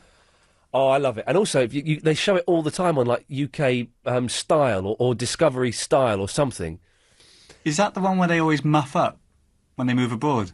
No. Oh. It's the one where a lady wearing a very tight dress takes a weird couple to look at properties in Spain or France or something, and they look at 3 properties and they say, which one are you going to buy? Actually, I'm not going to buy any of them, is what they say. So they don't build their own when they get out? No. What are you thinking of? I don't know. Why are you putting your pen in your mouth like you're smoking a pipe? It's it's just a nasty habit I've got. Can we get some pipes for next week and do a pipe smoker special? Because I don't know if you've ever had a pipe in your mouth. I don't smoke a pipe. It's the best feeling because it's got a sunken bowl, so you hold it like that. We'll do a pipe smoker special next Wednesday. We're not encouraging smoking because we won't be smoking it. Well, let's be fair. It's a pipe special. There'll be no smoking. In fact, smoking is strictly outlawed. So we're just holding pipes? We'll just be holding pipes. And you, next Wednesday, dear listener, I'll try and get some over the weekend. I don't know where from. Do we have to talk with the pipes in our mouth? You'll talk with the pipe in your mouth, and then when you want to make a point, you take it out and you point it. I've got one. Have you? Yeah. I used to have some, and then I threw them away, I think. Sometimes I just put it there when I'm driving. Yeah, it's good, isn't it? It's a good feeling. It's a satisfying feeling, and holding something between your teeth. What, like Sherlock Holmes? Yeah, I look like an old man. I used to have one, and if I was like writing or just, I used to do it because it makes you think. Next Wednesday, okay, it's going to be a pipe owners special. That's what we'll call it, a pipe owners special. And you're more than welcome to join us, dear listener, by getting pipes and putting them in your mouth. You smoke them if you want. We're not encouraging that. We're not saying that's what it's about. It's the act of having a dry pipe in your mouth. Oh, I don't mean it sounds vulgar. I didn't mean it to sound like that. 0845 6060973. Anyway, so what I was trying to say before I got into pipe smoker special, I'm sort of thinking of in a few years, like maybe buying a property in a foreign country. Because you watch Place in the Sun, and yes, they're all like 3 years old on this satellite channel, but you can get like a nice apartment for about £12, pretty much. I don't want to get timeshare or any of that nonsense. I wouldn't mind just having a property, and you want it so you could get there in about no more than 3 hours. No more than 3 hours. So you go on a Friday night, come back on a Monday morning. I'm really tempted by it. Really tempted by it. I want to pay off a bit more of my mortgage before I do that, but that's kind of the plan. And then I could rent it out to you, Chris. You could pay me money to go and stay there. Can I just stay there for free? No. I've got the upkeep. I have to pay for the upkeep. I'll just stay there for a weekend. No, you can. Yeah, of course you can. You have to pay me. Oh. £300 a night. What? Per person. Josh is in Elstree. Hello, Josh. Hi there. Hey. I was listening to your show on the way back from work, and you were wondering who was the author, what book did Alain de Botton write? I don't know how to pronounce his name. No, I don't know. It's a silly name. Status Anxiety. And I was surprised because I'm not an avid reader per se. Yes. But I did read that book and found the first half, which was basically the breakdown of why, like, in society we're very like conscious about what other people think about us.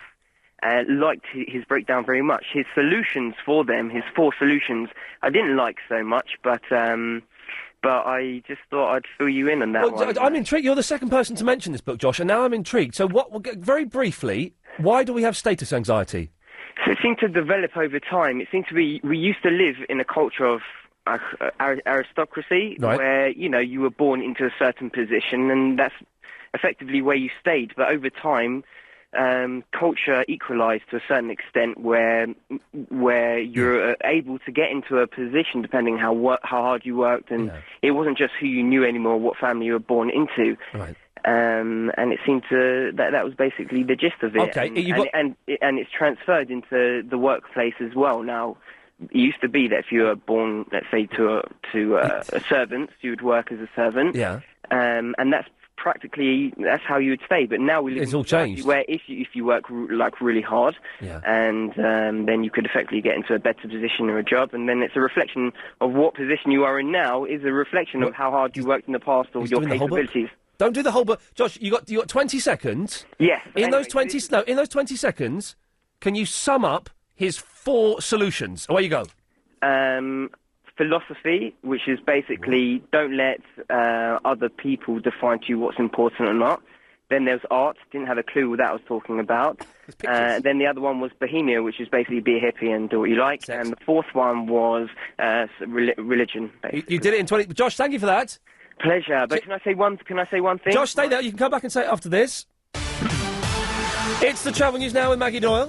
Thank you very much. Well, the M25 is very slow anti-clockwise from junctions 4 Orpington towards the Dartford Tunnel. One of the bores is shut, so traffic is slowing down.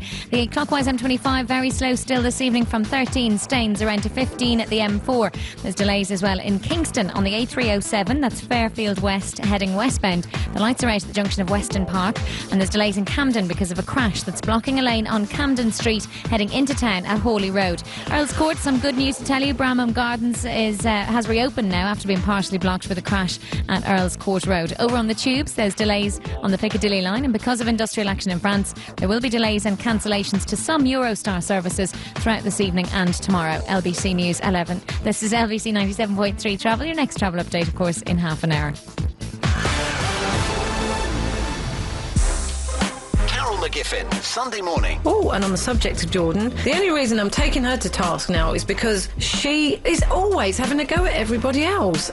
She's just got this thing about everybody else doing nothing, and she's like this brilliant businesswoman, this brilliant singer, this brilliant writer, and actually she's none of those things. You can't sit on Jonathan Ross's show and say, well, David's talented, but Victoria, what does she actually do? She was in the Spice Girls, the biggest selling girl group in all time, all right? Stop mouthing off.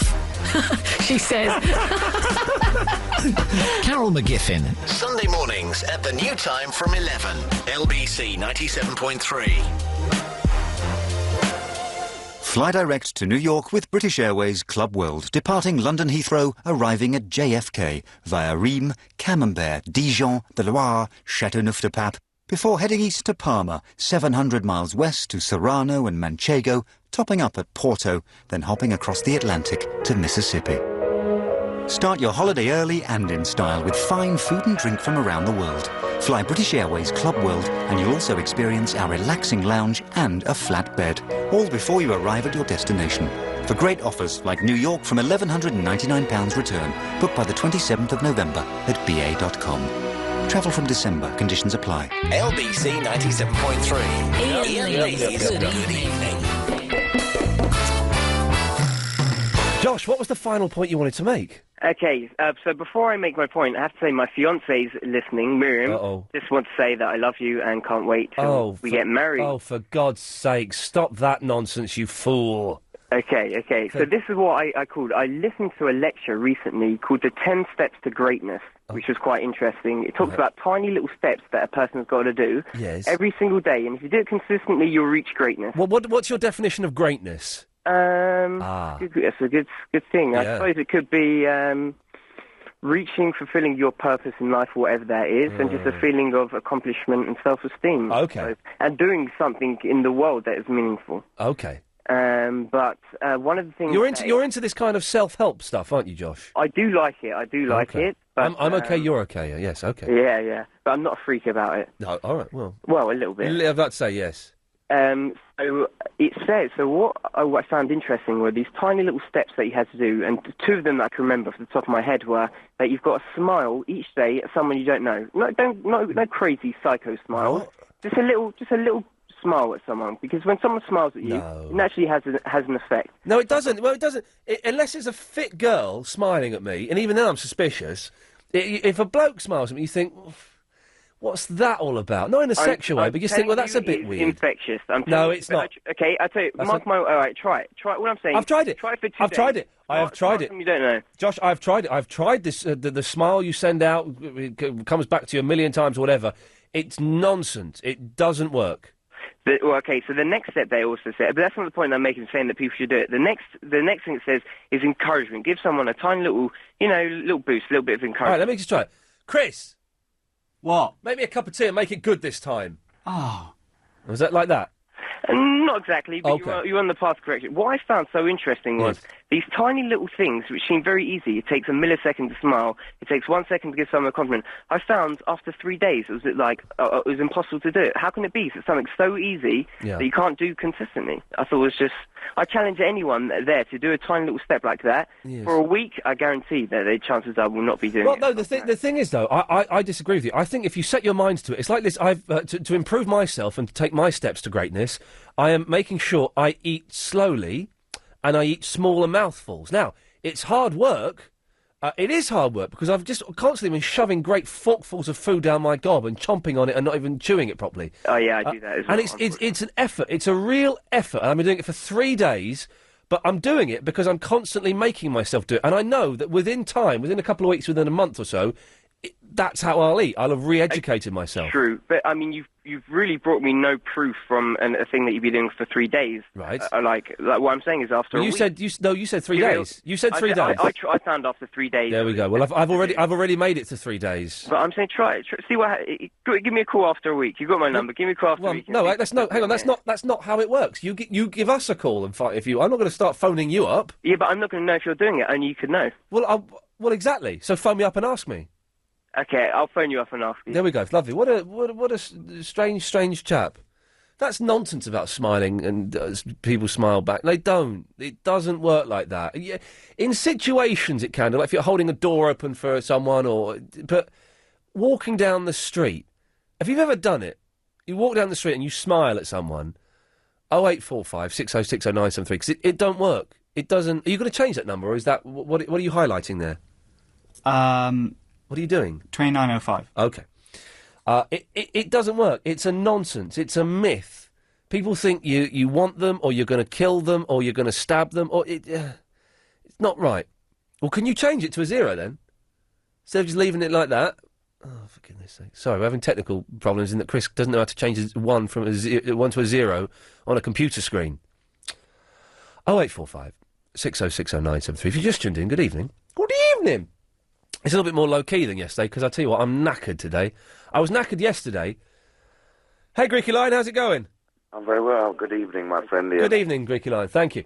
I was knackered yesterday, but I had some sort of adrenaline boost. I don't know where it came from, but something drove me and pushed me. But today, I don't know, it's not there.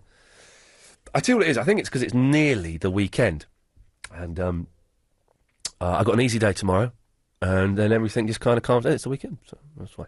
But if you've just tuned in and you're wondering what we're talking about, I'll do a little recap after 8:30. So keep listening for another 8 or 9 minutes, and you should pick it up. Christine's in the Bermondsey. Good evening, Christine. Hello. Good evening. Hello, sir. Yes. Oh, I like that. I know. Yeah. The smiling thing doesn't work. It's nonsense, isn't it?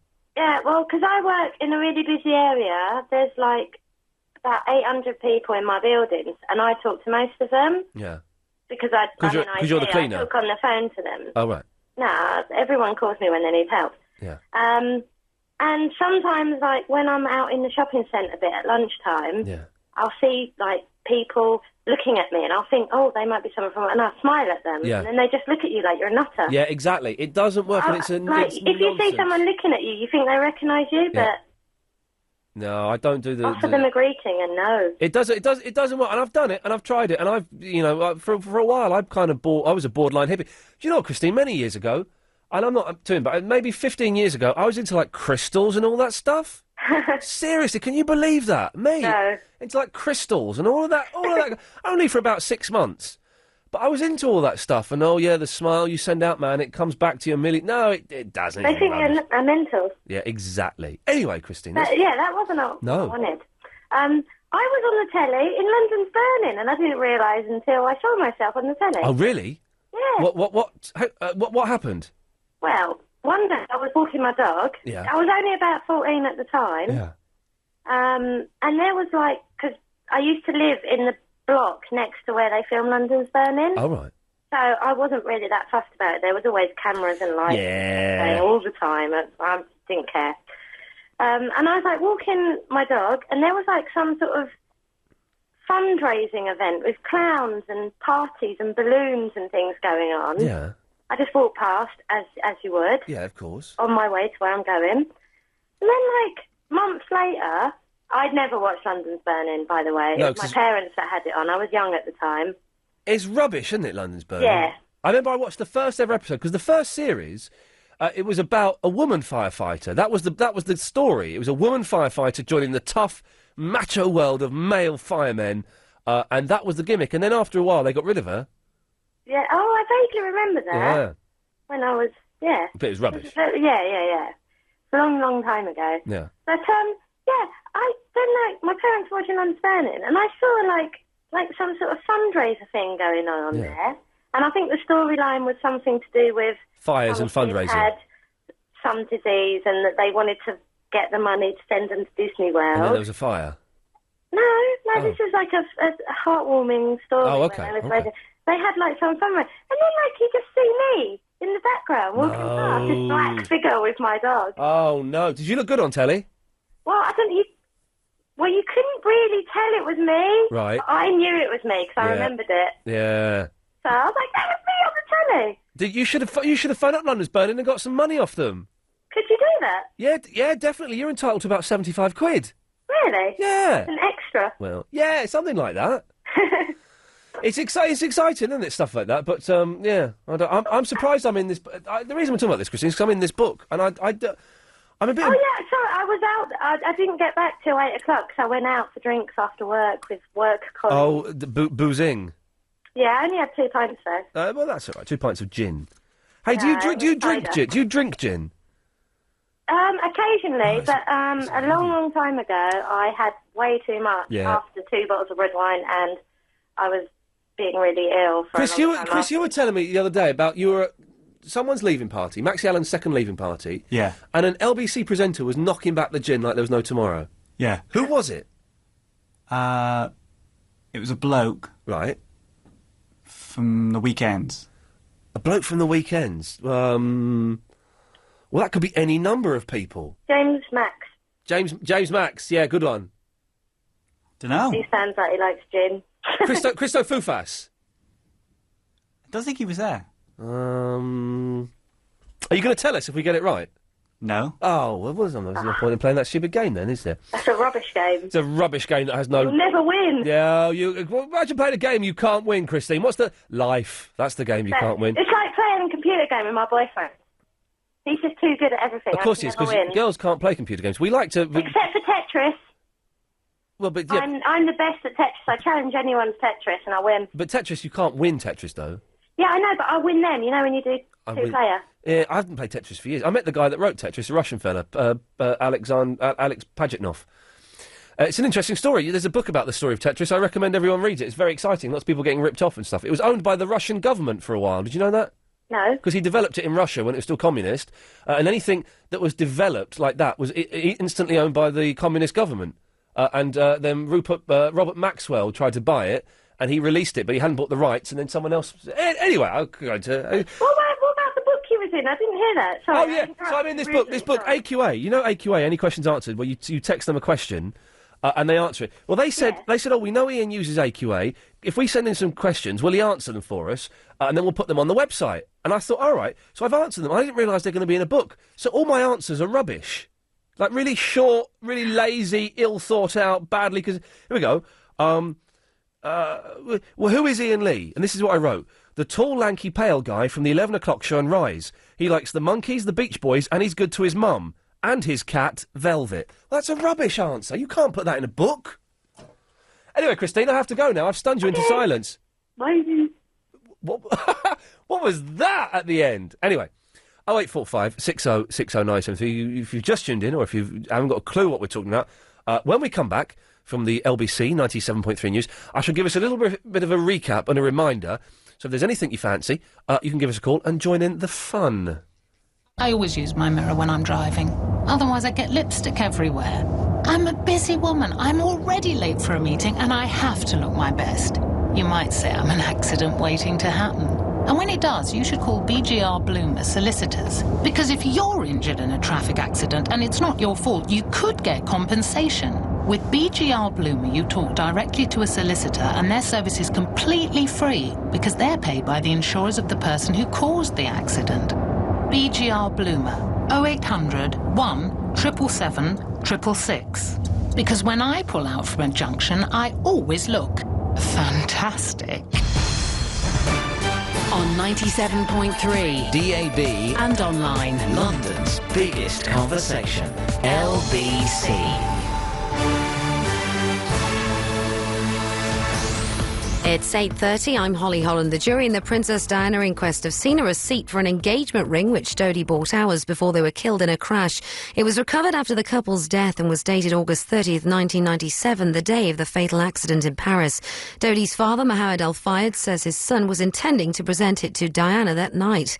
London is the safest it's been for 10 years, according to the latest crime figures from the Met Police. But the number of offences involving guns has risen by nearly 10%, and there have been more murders. This is emerges police are going to use high-tech weapons used in terror investigations to combat gangs in our city. Gordon Brown's meeting with the Portuguese Prime Minister to discuss the investigation into the disappearance of Madeleine McCann. The PM's in Lisbon trying to thrash out a deal on the EU treaty with his European counterparts. It comes as a Dispatches programme is being aired tonight, looking into how police in Portugal have coped with the inquiry. And British actress Deborah Kerr has died. She was 86 and had been suffering from Parkinson's disease. The Hollywood star's best remembered as Mrs. Anna in the classic movie The King and I.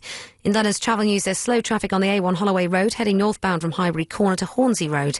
And in London's weather, cold with clearing skies and patchy mist with a touch of ground frost out of town and lows of 6. With LBC, it's 8:31. A full head of hair is part of what makes a man feel like a man, know what I mean? So when it starts to disappear, you can end up losing your mojo and feeling a little bit, oh dear. But Regain is clinically proven to help stop hair loss in 8 out of 10 cases. Visit regain.co.uk or your local pharmacy for a product that can help you rediscover your shamalama ding-dong. Regain, hair for life. Regain for Men contains minoxidil for hereditary hair loss, requires continuous use. Always read the label. Save at Homebase, where it's 10% day this Friday and Saturday. That means there's 10% off everything, even on top of all our great offers. Homebase, make a house a home. Offer not available in Scotland. LBC 97.3. Iain Lee's Good Evening. 0845 60 60 973. So, let's have a quick recap of what we've been talking about, and you can join in. What books do you have in the toilet?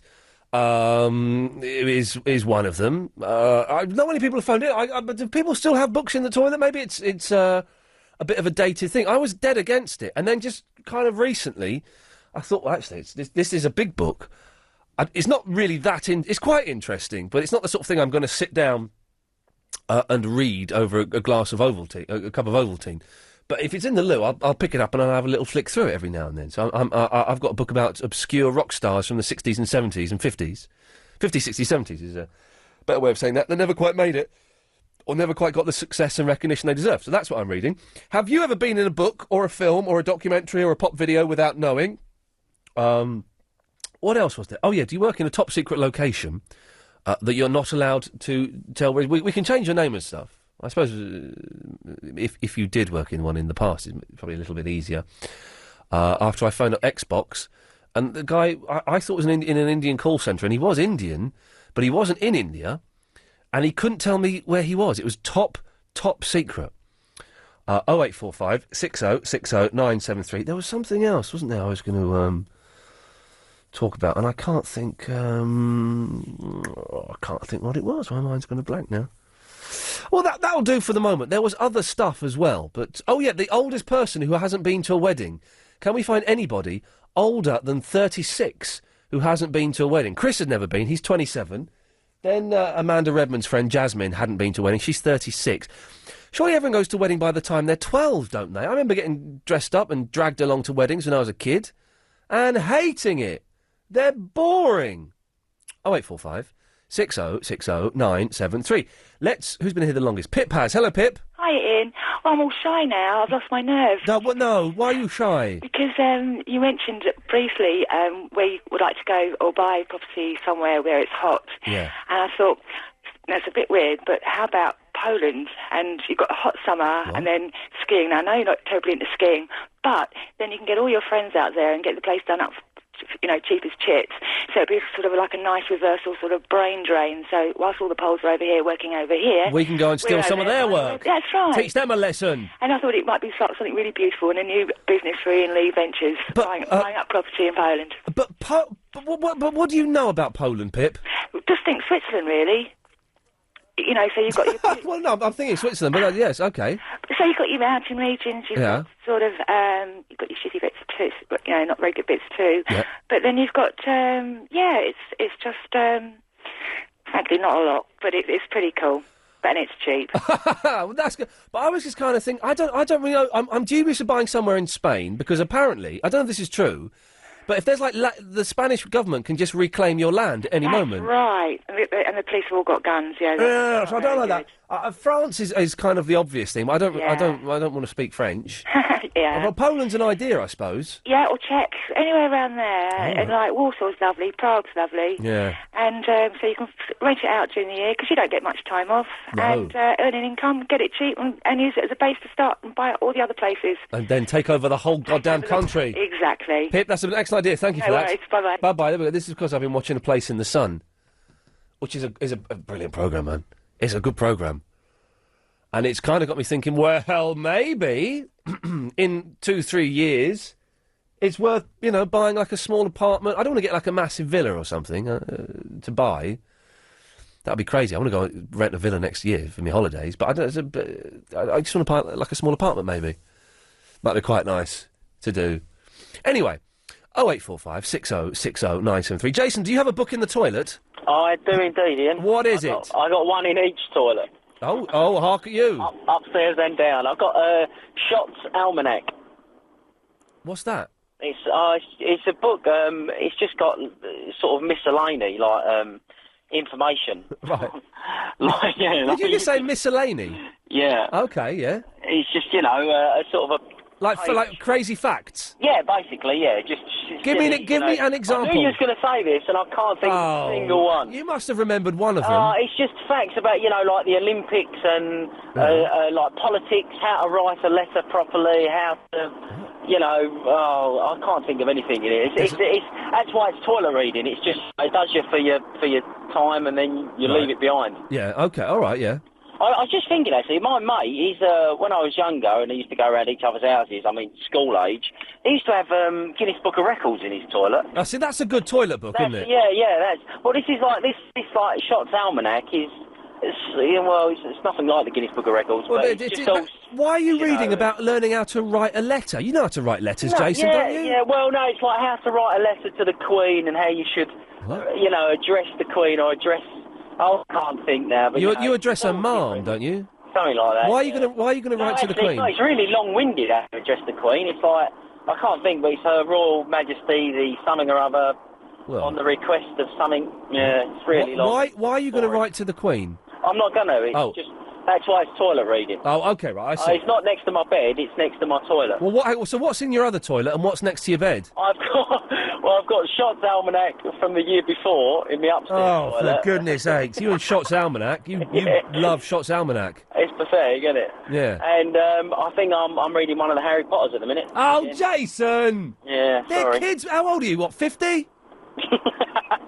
Sort of. Yeah, they're kids' books. Oh, it's the adult version. It's got the sex scenes in it. It's got an adult cover. No, mate, I don't buy into it. They are kids' books, and that's it. Whilst I'm thinking, earlier on you were saying about eating slower. Yeah. Eating your food slower. A good tip that someone told me was to use a kid's knife and fork, or a kid's fork, because you can't get as much on it. Now, that's not a bad... Do you eat fast, then? I do, yeah, I'm organic, yeah. I just... Like what that bloke was saying earlier, that's the way I was brought up. It was like, get in, eat your food, get out, start playing again. Yeah, exactly. I remember my dad used to eat really quickly as well. But and the thing is, when I eat quickly, I finish my meal like 15, 20 minutes for everyone else. And I'm like, looking at my watch going, well, come on, let's go. Let's there's no hanging around. Let's go. Yeah. But today, for the first time ever, I finished before my girlfriend and I left some of the food on the plate. Well done. I'm growing up, Jace. Yeah, you're doing well. And you know what? I like the thing you said ages ago, where when you finish what you're saying, you just hang up. I don't do that. Oh, he got me. Good lad. We're doing that tomorrow, by the way. Don't forget the showing off. We're going to try and make it possibly a regular Friday thing. We'll see how it goes. You can phone up and show off about anything, then just put the phone down. Now, if you haven't got a phone if it's a mobile phone you're doing, of course you can't hang up on those. So you have to wave it around in the air, then try and press the off button to give the effect of some. Oh, look, are those the bombs in Karachi? Flipping heck, I've been there. I can't quite work. I'm trying to work out where that is. David is in the Wimbledon. Hello. Hello, David. Hello, Ian. Yes, what can I do for you, sir? I spent a couple of years looking around Spain, and then discovered that they were trying. Different companies were trying to sell me properties that didn't have planning permission and different things. So we just happened to go over to Morocco to the Mediterranean side, and just as you go over, we were quite surprised how green it was and how nice it was, and we actually just took a chance. We were there 20 minutes, bought a place in 20 minutes. Whoa, what do you mean you were there 20 minutes? What, you were in Morocco for 20 minutes? We were in Morocco 20 minutes. We went to see an apartment. Yeah. That was only just started to be built, and bought it, and it was the best thing we ever did. We only bought it last year, and now people are coming over from Spain because there's literally no crime there. Yeah. There's no crime. You can eat out for sort of €10. Yeah, it sounds very tempting. A drink. What kind of property have you got? How big is it? I bought a 2-bedroom apartment, and we actually bought it for £40,000 right next to the Mediterranean, and a lovely marina with restaurants around it. And in actual fact, that has doubled in price in 1 year. Wow. Yeah. When you say 40 grand, then it's kind of like, well, yeah, why the hell not, man? Yes, that's what we thought. But then I'm going over in a 2 weeks' time to look at a house which is 200 square metres of house for £65,000, brand new, and it just needs tiling and things like that. But sweet Lord, it's right next to the Mediterranean. How often do you get over there? Well, I go for the whole of August. Yeah. And we went for Easter, and then we go for the odd weekend if we can afford to. But when we get there, it's so cheap to be there. The children, I've got 2 young children. Yeah. My daughter's 8. She can stay out on her own on the complex, admittedly. Wow. With her little friends till midnight. Well, hang on, David, you should be sending her to bed at 7 o'clock. She's 8 years old. No, they love the freedom. Oh, okay. Well, David, listen, thank you very much for that. It's very interesting, very tempting. It's called Tetuan. Tetuan. It's a beautiful place. David, listen, thank you very much for that. Yes, I don't want to dwell too long on that because it's a little bit self-indulgent, but it's an idea, isn't it? 40 grand for a 2-bedroom apartment. You can't go wrong with that. Can I stay at that for free? No! You can stay there, but pay there. Now, we want to do the onion peeling thing, don't we? I forgot all about this. We need, we want to test. I was peeling onions the other day. Don't ask why. I love onions. Raw onions. Oh, sweet. Is there anything finer? My mouth is watering at the thought of raw onions.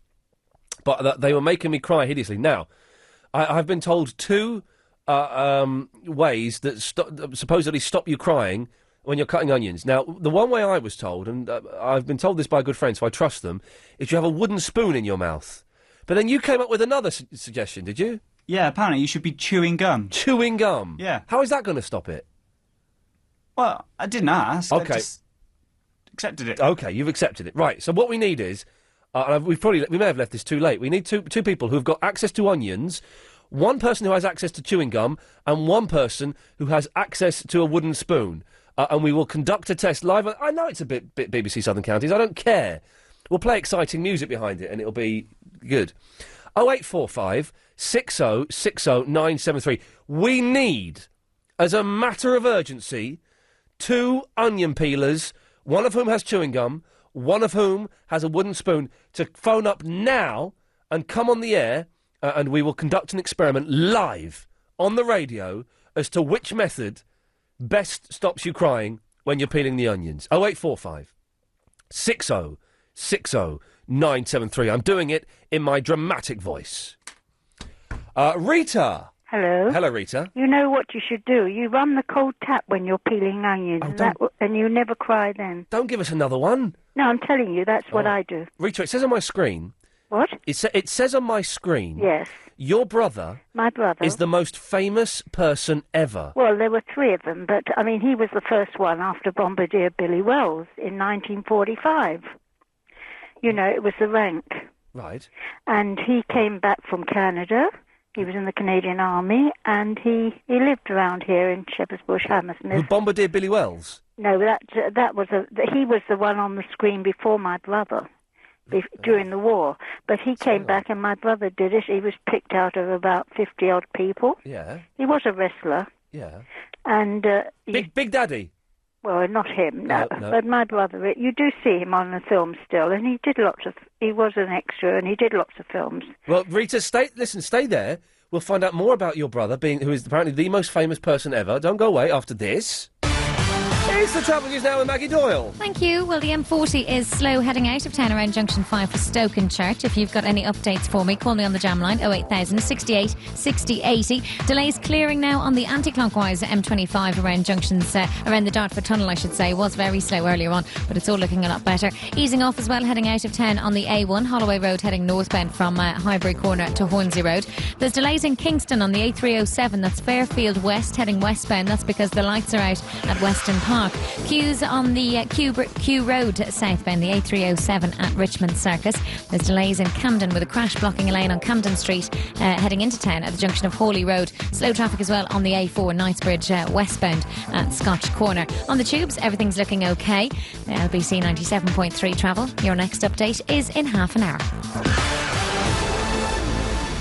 Wake up with Steve Allen. I went out the other day and I bought a pair of trousers. And I thought, I'll tell you what, I'll buy a pair of plimsolls. Well, nobody in the shops knows what I'm talking about when I say, excuse me, do you have any plimsolls? And so she looked at me blankly and went, no. And I said, do you think you'll be getting any in? Don't think so, no. So nobody knows what plimsolls are, but you have to be a certain age to know what plimsolls are. Apparently they've renamed them. Trainers. Wake up with Steve Allen, Monday to Thursday mornings from 5, and at the weekend, join him for breakfast from 8 till 11. LBC 97.3. Ah, looking for a great deal on a new home, are we? Drowning in local papers' property sections.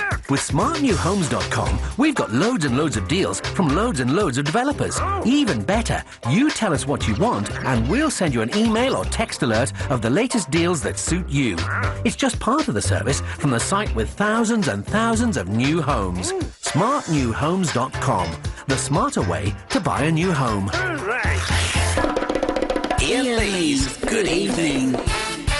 Right, so Rita, I'm still not quite sure who your brother is. Well, his name was Philip Nyman, or Neiman. Right. Neiman. I still don't know him. What do you mean you don't know him? Well, I don't know the name. No, that's his name. Where would I have seen him?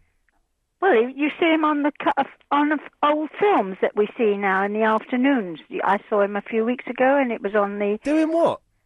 Hitting the gong. Oh, he's the gong man at the start of the yes, film. the rank man, you know. Right, he's the rank man. Yes. Oh, I didn't realise. Oh, I see. Anyway, I'll tell you why I rang about He's that. very famous. Yes, he was. He was in quite a lot of films. He Yeah. was in The Seventh Veil, and he was in... You know, he did a lot of extra work. He worked at the Hammersmith Studios. I bet he had Lime girls all over him. Pardon? I bet he had girls all over him. No, he got married soon. well. But I tell you, his wife that lives here and lives in Holland, Yeah. she's in the book. You wanted people to know who's in the book. You know, A Bridge Too Far, that film? Yes. When they had the bombing in 1944. I'm aware of it. I don't of think I've seen it. Nijmegen and Arnhem, the bridges at Arnhem that got bombed. Yes. Well, she's in the book. She didn't know in one of the covers in the front of it. Yeah. And she's shaving the heads of the girls that fraternised with the German soldiers. Oh, really? And she's It's a bit harsh. painting a swastika on their head. Oh, crikey. And she didn't realise she's in the hardback book. Wow. I've got the book, but it's not in that. You know, I've got soft cover. Yeah, that's a job, isn't it? Shaving people's heads and Well, putting she was swastikas on 18, them. and she was It was an a laugh. interpreter for the. It was a laugh. She was an interpreter for the British and the Americans. Right. Well, Rita, listen, thank you for that. Yes. Okay. Cheers, bye-bye. Bye-bye. My brother was the gong man. He did the gong. I didn't know that. That was not made clear until a later moment. Have we got any onion peelers yet, Chris? A couple. Well, that's all we need, isn't it? Yeah, but one might bottle out. Who? Which one? Glenn? Glenn, don't be a bottler, for goodness sakes. Has one of them got chewing gum and one of them got a wooden spoon? Well, the other one actually, I think might bottle out too because he sounds like he's in his car. Oh, for God's sakes! So basically, we'll stop. So what are their names? Nick and Glenn. Nick and Glenn. They sound like a couple of dodge pots, right? So we have Nick and Glenn, who are going to be our onion peelers. Now, if you want to be our reserve onion peelers, in case one of those bottle out, which is looking very, very likely at the moment, then could you give us a call? 0845 60 60 973 is the telephone number. We will find out live and exclusive. Flippin' heck. This is a tough desk. Live and exclusively, which is the best method to stop you crying like a babby when you're peeling the onion. Esther! Hello, Ian. How are you? I'm good, thank you, Esther. Can't remember why I rang you now. Why did I have. Having said that, Yes. I'm about to chop an onion because I often put an onion, but it's a red onion with salad. And I'm Red making onions don't make you cry, though, do they? all onions do, don't they? I didn't think red onions did. Did Oh. they? Maybe they do. Well, peel one now, then. Go on. Oh gosh, what? Hang on, while I'm talking to you. Yeah. Now, peel. I'll tell you what you can do. Are you near a cold tap? I am. I'm right next to it. Turn the cold tap on while you peel it. I've heard that as well, actually, Ian. Let's try that one. Right. Cold tap on. And hold on. But we're not sure that red onions make you cry anyway. Doesn't anyone know? I think they normally do. Do you know that? Hang I on. think it's Lynn? Yes. Do red onions make... No, not red onions. You want a nice big white onion. Yeah, I thought Let so. me grab one, Ian. Hang on. Have you got one, Esther? Yes, I have. Hold on. Or Let Esther? me- She's going to grab one, Lynn. I don't want to disturb my hedgehog. Hold on. Oh, What? A hedgehog? She's got a hedgehog. Yeah, 'cause She's I've just potty. fed it, given it its dinner. Hold on. You can't keep it in the house. They're full of fleas. No, it's outside. Hang on, because we've got a fridge outside. I've got all the... Hang on, here's my onion. Okay, fridge outside. I did originally ring. I'll tell you why. Because it does work when you smile at people. No. You're a woman that keeps a hedgehog and has a fridge outside. You're bonkers. I've got a fridge inside as well. But no, when you smile at people... Hang on, I'm cutting the onion. Do I have to run the tap? Right, yeah, run the tap. Right, the tap's running. Make sure it's cold. Right, tap's running. Can you hear it, Ian? Yes, I can hear it. Right, cut the onion. Am I to cut it now? Well, you got to peel it and cut it, yeah, and see if you start crying. Right, hold on. Right, here we go. Right. Oh, gosh. Oh, for goodness sakes. There you go. Peel off. Right, and now start chopping. Start chopping. Right. Are you crying? Wait, give me a chance. All right, well, just, well, she's Right. giggling like a fruitcake. Um... Just calm down. Chop. Yes. There you are. Am I cut? No, not yet. And the tap's running. And normally I would. My eyes would be streaming. Well, Right, can I chop it in fine bits? Yes, chop it, finally. Right. Can you hear me chopping? Yes, I can. Just do it. You haven't got... Flipping it. This is bonkers. Are you crying? Do you know, Ian? Not at all. There we go. Then that's the end of that work. Well done, Esther. But I have heard that worked. But can I talk about why I rang you originally? You certainly can. about people smiling because when I walk to work in the mornings, and I have quite a long walk to work, I often I decide I'm going to do it. I have to be honest. I think, I'm going to, because people say if you smile at people, and Ian, it does work. No, it doesn't. People say, well, okay, the other way around. Conversely, if somebody smiles at me out the blue, it really makes my day. If it's somebody I don't know, and I'm walking to work, and they smile at me, it really makes my day, and I get a warm. What? Esther, without being rude, now don't take what I'm going to say the wrong way, will you? I think you smile at girls, probably, and that's why... You're a bit hippy-drippy, aren't you? Am I? You're a little bit hippy-drippy. Why? Well, do you know what? I actually think I'm really like you. Oh, God. We both love cats. Well, how many have you got? I had 2, remember, but Fig got knocked down. Okay, all right. Very long ago. Okay. And we let our cats sleep on the bed. Right, okay. And we both like chocolate? Well, it's all right, yes. And we're both vegetarians, but yes. Why are you vegetarian? I'll tell you why I'm a vegetarian. I don't think you should kill animals for food. Exactly. Okay, that's why I think purely animal welfare. I think you're on the hippy-drippy side of it, though. Why then? Oh, do you like crystals and patchouli oil? Why do you? No. No, I.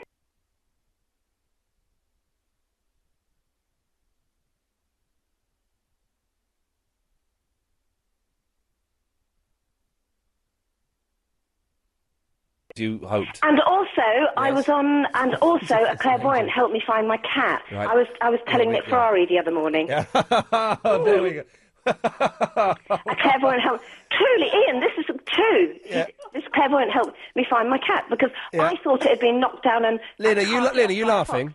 Who, me? I'm sorry. Yeah, Lynn, stop laughing. Come on, pull yourself together. Called a clairvoyant in my life, and this clairvoyant found my cat. Truly. Don't you think that maybe the clairvoyant kidnapped the cat?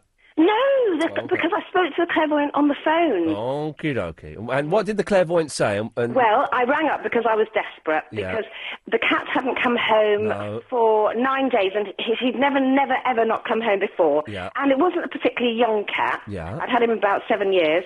Okay. And I thought a fox has got him because a few months beforehand, we'd moved house. Yes. But he was still coming and going. So I rang the clairvoyant, and she said, I see lots of trees. I gave her no information whatsoever. There's probably loads of people listening to me thinking... Just tell me what the clairvoyant said, Esther! She said he hasn't been carted off by a fox, and he's lost his way. So my partner, we drove into Burnham Beeches 3 miles. Well, he did, because I had to do something. He cancelled a very important dinner. We drove right 3 miles into Burnham Beeches and came back very slowly, calling his name. Right, hang on, very quickly. I have to go... Listen. I've done that with a lost cat, and I didn't go to a clairvoyant. Right, listen, we have to go to the adverts because we're late, but, very quickly, you live in Burnham. That's near Burnham Beeches, which I know is a massive woods with, it's about, I don't know, 10 miles square, full of trees, and the clairvoyant said, Esther from Burnham Beeches, maybe the cat's near some trees. She didn't know it was from Burnham Beeches. Esther, I have to go. Thank you for that. Take care. You're welcome. Bye-bye. There we go. What a lovely lady. Lynn, I'll come to you after this. And how is the Minister expected to raise the necessary funds? Clearly the endowment policy mentioned, once surrendered, will provide nothing like enough. The honourable member is misinformed. In contrast to his own party's woeful record on such policies, the endowment in question will be sold through AAP, resulting in a significant fiscal increase over the surrender value. If you're thinking of surrendering an endowment policy, then you could budget for much more by selling through AAP. Call 0845 073 1960. That's 0845 073 1960. Iain Lee's Good Evening.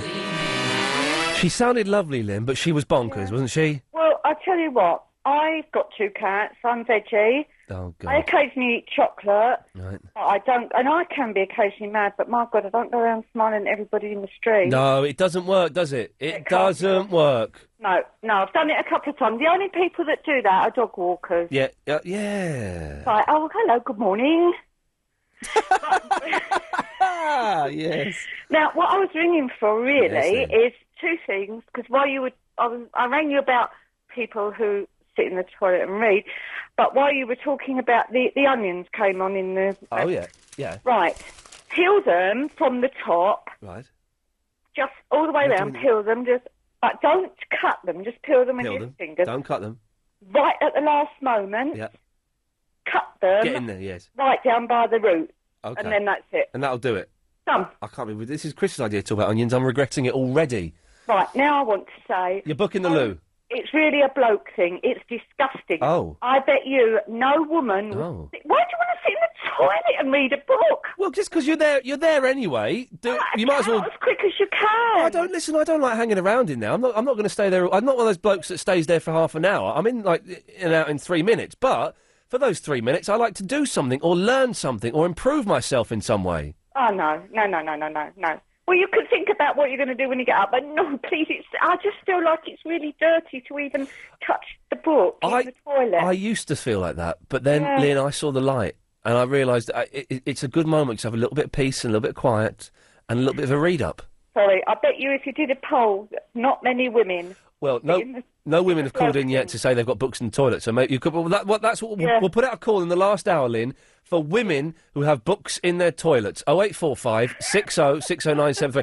Do you not have, like, Cosmo or something in there? Oh, don't, it's so dirty. Lynn, thank you for that. Yeah, go on. Okay, bye. Yeah, bye-bye. There we go. She said she weren't bonkers. If you're a woman who has a book in the toilet, 0845 60 60973. We've got our onions coming up, I think. We're going to see which is the best method. Apparently, well, we found out that having a running tap seems to work. What's next? Chewing gum or having a wooden spoon in your mouth? Being in a book or a film without knowing? And can we find anybody older than 36 that has never been to a wedding? 0845 60 60 973. More of your calls after the latest LBC 97.3 news.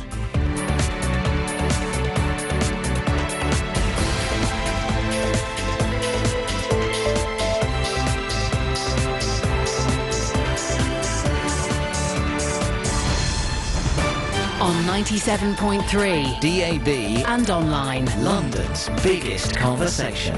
LBC.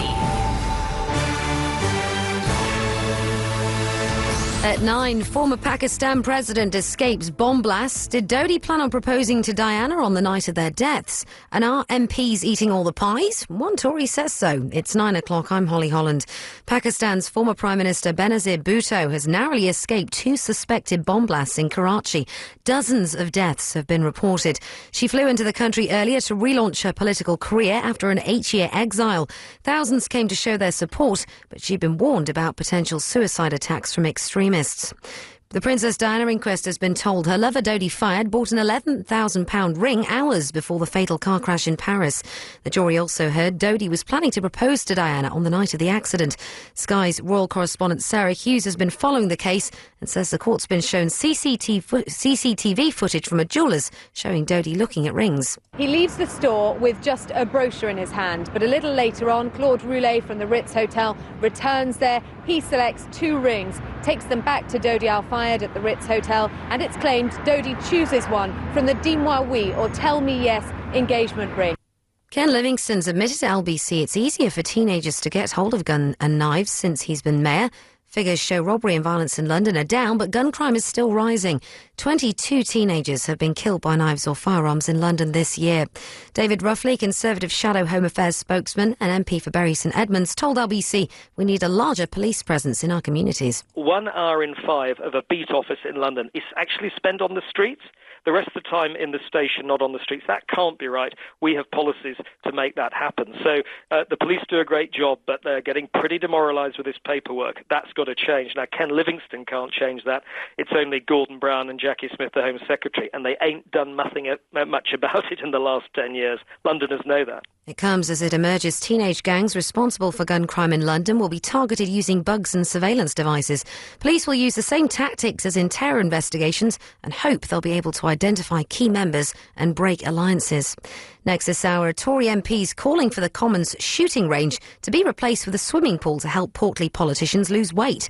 Richard Bacon says there are far too many overweight MPs in Westminster, including himself. Commons authorities are looking at a number of proposals for renovation of Parliament. In sport, Andy Murray's up against world number 2 Rafael Nadal this evening in the third round of the Madrid Masters. The British number 1 is currently 1 set down, but is 3-2 up in the second. In London's travel news, there's delays in Kingston on the A307. That's Fairfield West, heading westbound. The lights are out at the junction of Weston Park. And in London's weather, cold tonight with clearing skies and patchy mist, with a touch of ground frost out of town, lows of 6 degrees Celsius. The sun rises tomorrow at 7:29. Friday will be dry, cold and bright. There'll be some mist patches first thing, and then there'll be plenty of sunshine and highs of 13. You're with LBC. It's 9:03. Listen again. Listen again. Listen again. With LBC Plus, you can click and listen. Find out more by logging on to lbc.co.uk.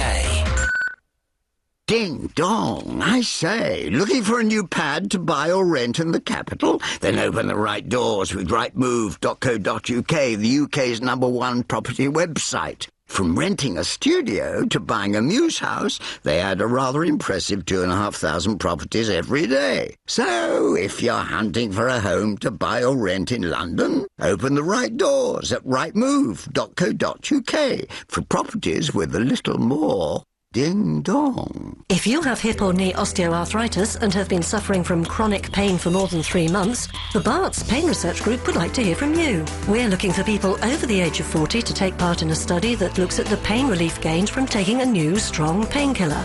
Candidates need to have been taking painkillers for at least 1 month of hearing this commercial. If you want to help, call the Barts Pain Research Group on 020 7601 7314. That's 020 7601 7314. LBC 97.3. Iain Lee's Good Evening. Good evening.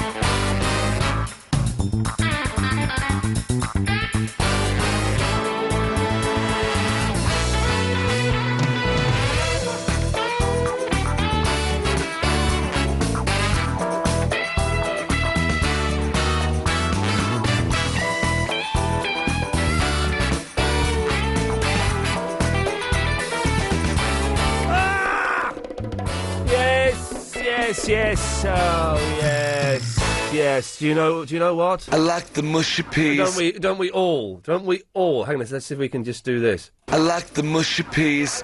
Look at you now. Ooh, look at you now. Yeah, you're looking nice. So, let's go to Paul very quickly. Paul is in the Loughton. Good evening, Paul. Hello, sir. Hello, Governor. What can I do for you? No, just about the Gong Man off the Rank organisation. Oh, yeah, we had the Gong Man's sister on. Yeah, I don't want to wee on a bonfire, but I always thought it's known fact there's an ex-British heavyweight champion boxing called Bombardier Billy Wells. Yeah? That ain't her cousin, is it? No, she said Bombardier Billy Wells. I thought she said Nyman. No, Bombardier Billy Wells. That was her brother. I apologise. Sorry. Thank you, Paul. Sorry, mate. I've got that written down in front of me. That's how I can reference that so quickly. Right. So, we're going to do the great... Hang on, let's get a drum roll. There we go. The great... What makes you not cry when you're peeling an onion test? First up, we have Nicholas. Good evening, Nicholas. Hi. Nick, how's it going? Ding dong. What? Ding dong. Ding dong, Nick. Ding dong, Nick. OK, now, you're going to peel an onion for us. Yeah, holding with a wooden spoon in my mouth. And it's a white onion, is it? We don't know those red ones. White one, it's a big white one. OK, a big white one. You've got a wooden spoon in your mouth. Do you normally cry when you're peeling the onions? Hold on a second. Hang on. Hello? Nick, are you in a car? No, I'm not in a car. Well, what's going on there? I've got people in the kitchen. How come I just heard a car door slam shut? There's no car door slamming shut at all. We're all in the kitchen. How come I can hear a car pulling away? I am not in a car. Just be quiet for a minute. In the kitchen. Be quiet for a minute. Right, go on. What are you hearing? Hang on, be quiet. I'm listening. Listen, go on. Who's that in the background? It's in that kitchen cabinet. It's in that kitchen cabinet. You are talking out of your backside. No, I'm not. We're in the kitchen. Who is that? Who is that person you're with? I've got Keith. Let me speak to Keith. Let me speak to I've Keith. got Siobhan. Let me speak to Siobhan. Siobhan, she's very nice, Siobhan. I want to speak to Siobhan. Siobhan, he wants to talk to you. You're on the radio. Hey, Siobhan. Hello? Siobhan, don't swear. No. We're live on the radio. Right. Can I ask, where are you? Don't listen to him. Where are you? Kensington. Okay. Are you in a car? Yes. You're in a car? Yes. Right. What kind of car are you in? It's a black cab. You're in a black cab. Are there any onions around? Sorry? Are there any onions around? Onions, yes, we've got lots of onions. Right, let me speak to Nick, please. Thank you. God, don't yeah, try. we've got lovely onions. Oh, in the front of his no, sitting on the seat next door to him are lots of onions. Siobhan, are you a passenger? No. Oh, okay. Let me speak to him, please. Come on. The white onions. Big white ones. Let me speak to him now. Put the phone back over. This is unbelievable. You are out of order, Nick. You are in a cab. You have got no onions. Yeah, I've got a big onion. Yeah, big white onion. Right, Nick, I'm cutting you off. Right. Oh, now this has really scuppered everything. Jim. Hey, Ian. Are you definitely in a house? I am. Well, and you've got chewing gum? I have no chewing gum.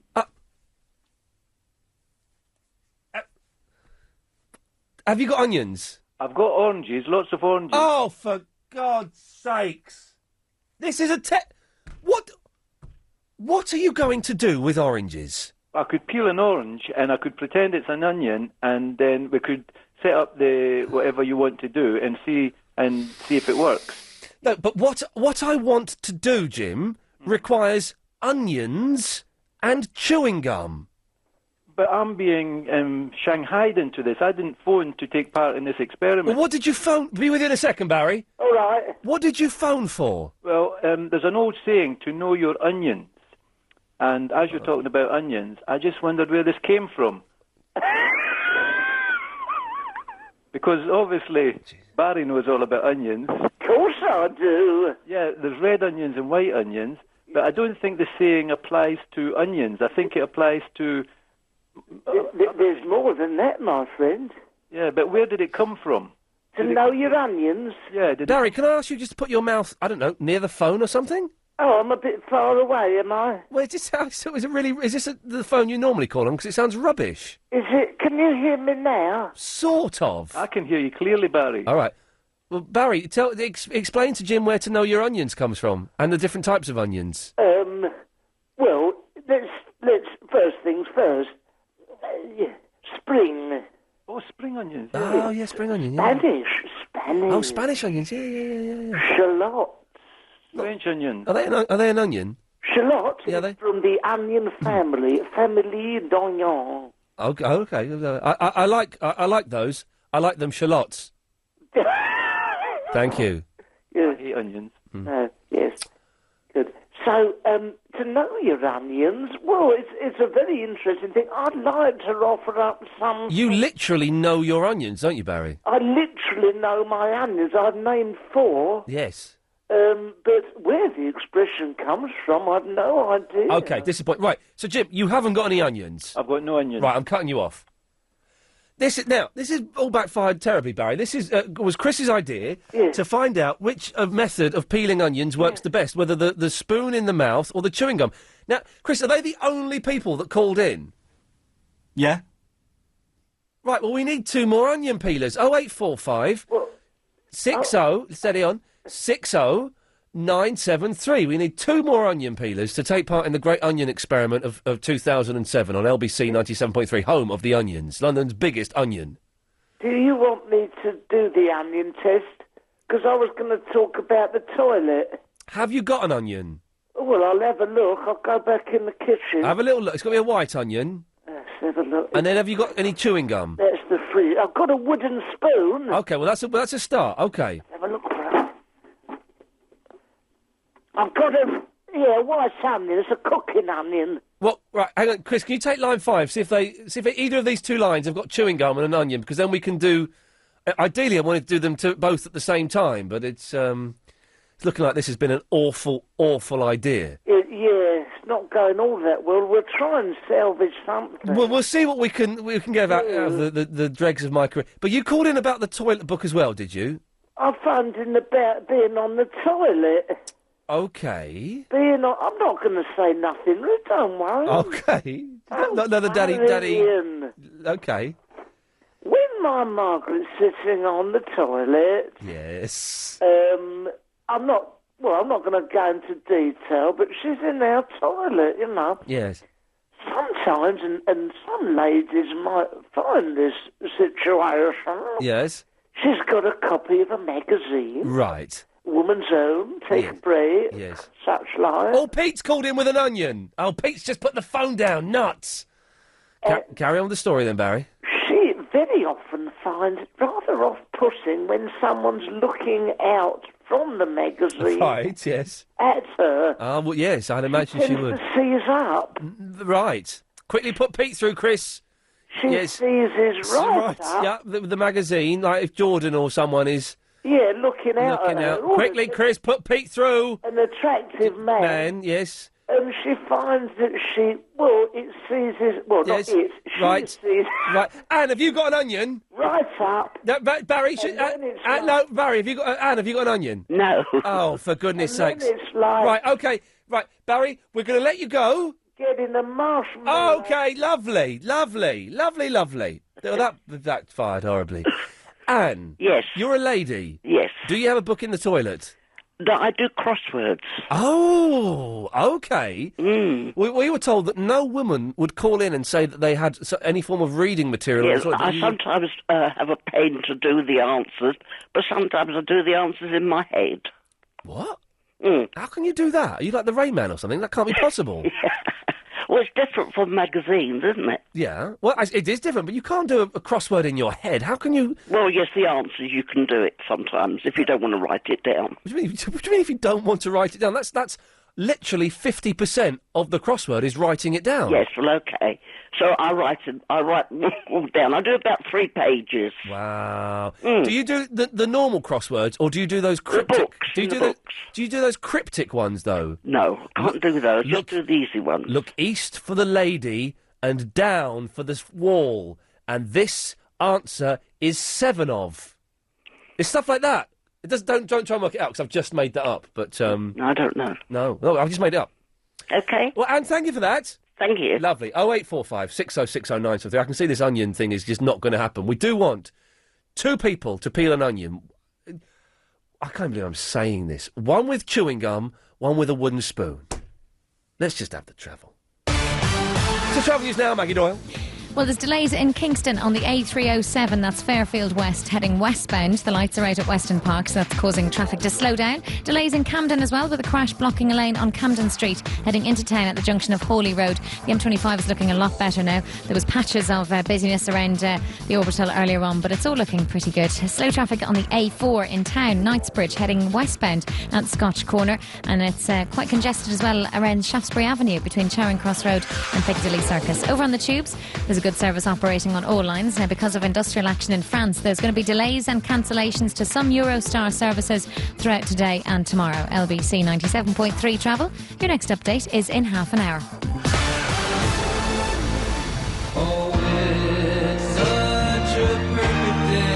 You've come into work on a crowded train, you've paid a fortune for your season ticket, there's nowhere to park the car, you get on the train, it's running late, there's nowhere to sit, and you get groped while you're waiting on the damn thing. You then have a horrible day at work, working for a company you don't like, for a boss who's an incompetent idiot who's possibly verging on some kind of mental complaint. You then have a horrible lunch that you rush down which you don't enjoy, from a sandwich where you're overcharged ridiculously by someone with a cup of coffee who doesn't even speak English, doesn't even understand what you're asking. You try to go to the post office and they've shut it for you. Then you get back on a train that's late. You get in, and it's pouring with rain, you get home, and no wonder you want a glass of wine. That is the reality. So, just another perfect day then, Nick. Nick Ferrari at breakfast, weekday mornings from 7, LBC 97.3. LBC 97.3 invites you to Seduced, the major new exhibition at Barbican Art Gallery. Seduced Art and Sex from Antiquity to Now features 300 works by artists who've challenged sexual boundaries over 2,000 years. From early Roman marbles to 19th century photography to contemporary art. Seduced, provocative, seductive and occasionally explicit. Now on at Barbican Art Gallery, rated 18. For tickets, call 0845 120 7550 or log on to lbc.co.uk. LBC 97.3. Iain Lee's Good That's the one. Here till 10 o'clock. Then it's Clive Bull, which is always good to listen to. Katia. Yes. Yeah, what? I've got the cinnamon chewing gum and the onion. Cinnamon chewing gum? Yeah. That sounds disgusting. It's absolutely lovely. Okay, so you've got an onion. Yeah. And a chewing gum. Yeah. Okay, right, stay there. Because I think we've got someone with an onion and a wooden spoon. Jill. Yes, I've got the chewing, but I can just as easily have a wooden spoon. Could you have a wooden spoon for us? Yes. Okay, hang on one second. Kerry. Hi. Right, what have you got? Right, Ian, I've got an onion, a wooden spoon, and some chewing gum. Right, okay, so this is what I want from you. I want Katia to do the chewing gum. I want Jill to do the wooden spoon in the mouth. And Kerry, can you do the wooden spoon and the chewing gum? Is that possible? And I know it's a tough one. Chewing gum while you're holding a spoon in your mouth. You can have a go for science, can't you? Ian, for you, I'll give it a God bless go. you. Hang on a second. Sonia? Yeah? What do you want? I'm in the kitchen with my onion and my chewing gum and my wooden spoons. Oh, for God's sake. Well, Chris, we only wanted two. I've got 4 mad women now. Right, I think I'll run the tap. That sounds safer. Right, Sonia, if you can run the tap, then do that. All right, then. So what we want you to do, have you all got your onions? Now, do you know what, Ian? Right, who's that? Kerry. Kerry, right. You know, sometimes it depends on the onion. You can chop an onion and it doesn't make you cry. So what if I just chop an onion with nothing? No, Kerry, I want you to do the chewing gum and the wooden spoon. All right, You're not getting out of it this easily. Okay, I'll do as I'm told. Right, okay. So, Ian. Who's this? Jill, I've got a question. Yes. Do I have to put the spoon, the bowl end of the spoon, or the handle end of the spoon in my mouth? I believe I'm saying it. I think it's just the handle end. You know what? I heard it was Who's a that? metal spoon you had to have. Who's this? Sonia. Right, okay. Well, Sonia, can you put a metal spoon in your All mouth? right, then. Okay. I'm running the tap as well. Don't run the tap, love. All Just right. have the metal spoon in. I'm Katia. going to have to put my phone down because I need 2 hands to chop the onion. Okay, look, of course, safety is first. Katia. Yes. For the first time, you've been the least troublesome caller. I know. Okay. Are we ready, ladies? Any more questions? What do we do? Because What do we do? What do we do? You peel an onion, Katia! I know. You peel an onion! It's not going to work, is it? Because I'm going to have to put the phone down. Well, when you've done it, you can pick it up and tell us what happened, right? I'll play some exciting music to make it sound like we're having... Right. You're Hang on. going to count us? Yeah, count backwards. From what? No, 1, 2, 3, go or something. Right. 1, 2, 3, go! Okay. Okay, so we have Katia peeling an onion and chewing gum. We have Jill peeling an onion. We should have got someone chewing an onion, shouldn't we? Peeling an onion with a wooden spoon in her mouth. Kerry? No, I'm describing what you're doing. No. I thought you put the phone down. No. All right. Kerry? I can't talk. I'm chewing and I've got a wooden spoon in my mouth. All right, well then let me tell them what you're doing. Okay. Kerry is chewing gum and having a wooden spoon in her mouth whilst peeling an onion, and Sonia is mental. Let's see what happens, and let's see if any of these methods... The reason we're doing this, by the way, is to find out which method stops you crying when you're...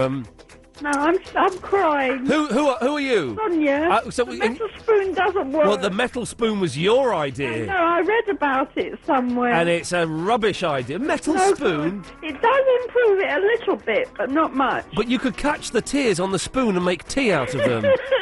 Imagine drinking tea out of the tears of your lover. What do with this onion I've chopped up? Who's that? Huh? Who's that? Sonia. Well, I don't know. Make a cheese and onion sandwich. All right, then. Okay, hang on. That's fine. Anyone else nearly finished? Ian? Who's this? This is Kerry. Yes, Kerry. This is so difficult. Listen, I finished, I'm Jill. I finished the whole onion Yes. with the wooden spoon. Yes. And it has not even brought a little teeny tear. So Jill, you're saying that the wooden spoon has worked. Absolutely. You have not cried. That was my idea. Okay, Katya. Yeah, I would say that the chewing gum worked for 10 seconds Yeah. and then it stopped working. So but it only worked for a while. That was Chris's idea. So you're saying Chris's idea was rubbish. A little bit. A little bit rubbish. Yeah. And Kerry, what's happened to you? Okay, Ian. Oh, right. I've chopped a whole onion, Yes. chewing gum with a wooden spoon in my mouth, and I have not shed a tear. You have not. So I think we can say what we can say here is the metal spoon doesn't work at all. No. The chewing gum, it works a little bit. Mhm. But the overall conclusive winner, if you don't want to cry when you're cutting onions, ladies and gentlemen, it's the wooden spoon! Yay! We did it! Who's that? Piece of information, it's Jill. Yes, Jill. I have, while you've all been talking, I took the wooden spoon out, put the chewing gum in, and tears are in my eyes. There we go! So, if Wooden spoon, hands down. Wooden spoon, hands out. Well, I've learnt something this evening. Who's that? Who's learnt something? Okay, I'm still chewing gum. What? I've taken the wooden spoon No. out. Yes? And I'm still not crying. Who's that, Kerry? Yes. Oh, no, don't, because you're confusing things. Okay. But that's because the wooden spoon had a lasting effect on you. That's, maybe. No. You could be right. No, definitely. Okay. Right, Sonia? Sonia? Sonia? Where's she gone? Oh, God, I hope she ain't died. Sonia? Sonia, are you dead? She might have swallowed a metal spoon. Oh, no. Oh, honestly. Who's that? Ian, it's Jill. Jill, yes. Honestly, I'm crying like a good one now with just chewing gum. Is that because you're worried for Sonia or because of the onion? Well, I'm a bit worried for Sonia. I'm but terrified. Maybe she'd gone to the toilet read a book. Right. Okay. All right, calm down, ladies. What's that? Ian? Who's that? This is Kerry. I've actually buried my nose into the onions Right. on the worktop, and I'm still not crying. So, hang on. Maybe you have a special gene that makes you immune to onions. Have you ever cried at an onion before? I have. Okay, so perhaps you've got a duff onion. It could be. Oh, okay. I could have a very boring onion. You got a boring onion. All right. Well, listen, Kerry, thank you for that. You're welcome. Much appreciated. Jill? Yes, Ian. Thank you, my dear. But you've won because I'm going to do it now from Yeah. now on. Wooden spoons. Absolutely. Jill, thank you for that. But you dribble. Oh, for good. I've cut her. I don't know. Sonia, are you back? Sonia? Oh, God, I think she's died. It's not my fault. I didn't kill her. I didn't tell her to do it. Well, I did tell her to do it. But she suggested the metal spoon. Anyway, Katya? Yes. Thank you. Okay, bye. Bye-bye. Let's all, if you believe in God and stuff like that, just say a little prayer for Sonia for us, and we'll keep our fingers crossed this end. Right. There we go. It worked. God, that was hard work. That was supposed to be like a 30-second little thing to settle an argument between me and Chris, and it turned into half an hour of rubbish. You owe me £5, by the way, Chris. I forgot to tell you we had a bet on it. What? Anne-Marie's in the Mayfair. Hi there. Hello, Anne-Marie. Last time I spoke to you, I was in Muswell Hill. Were you? Yes. What were you doing there? I was living there at the time. Oh, okay. I thought you weren't stalking me or anything. Oh, no. No. What, so, hang on, you've gone up in the world a bit, haven't you? Well, yes, I work down here now. Oh. I've got a little flat at the end of my boss's huge apartment. No. Last time you spoke to me, you were in Mayfair, because I remember you. You work for some dude and you live in his like a sort of granny flat. Yeah, but I've moved out. I was sort of living here and living in Muswell Hill. Oh, at the okay. same time, Oh, I see. Okay, fine. weekends. I see. That's acceptable. I accept that, Anne-Marie. Thank you. I've got a loo full of books. Oh, well done, you. I knew that woman was wrong to say that chicks don't read books in the loo. Not only do I have a loo full of books, Yeah. I have a loo full of books with loo-related titles. Oh, hang on a second. Like what? Be careful.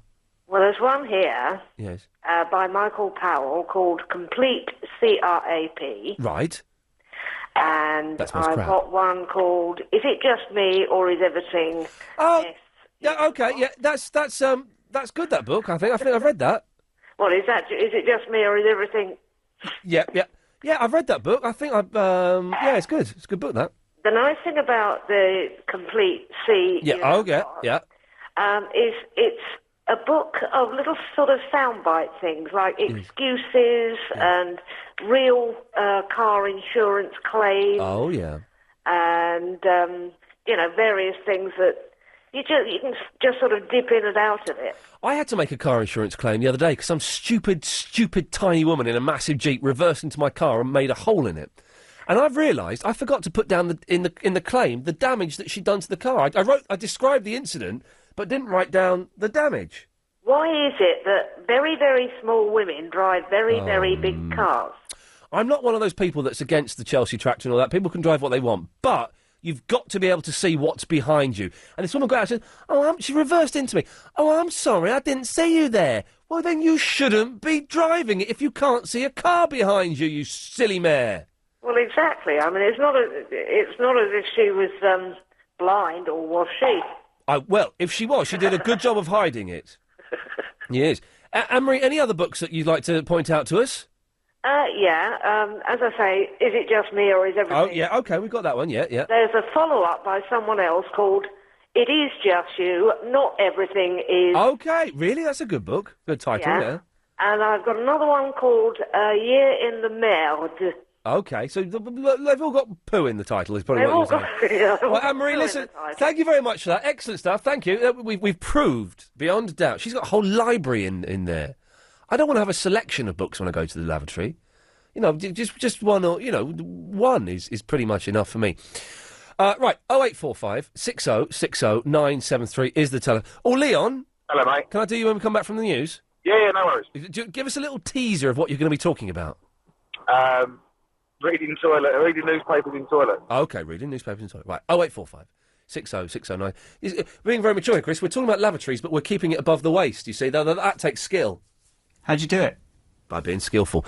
We'll speak to Leon after the latest LBC 97.3 news. Are you disappointed with your endowment policy? Have you received a letter saying your endowment may not pay off your mortgage? If so, and you're thinking of surrendering your policy back to the life company, make sure you call AAP first to see how much more it could be worth. David Taylor from Oxford sold his policy through AAP and used the money to pay off his mortgage. I'd asked my life company how much I could get for my policy. They told me £16,000. I called AAP and I got nearly £2,000 more. It was simple and quick, and AAP handled everything without any charge. David is one of thousands who've sold their endowment policies through the UK's largest buyer. Call AAP now on 0845 073 1960. That's 0845 073 1960.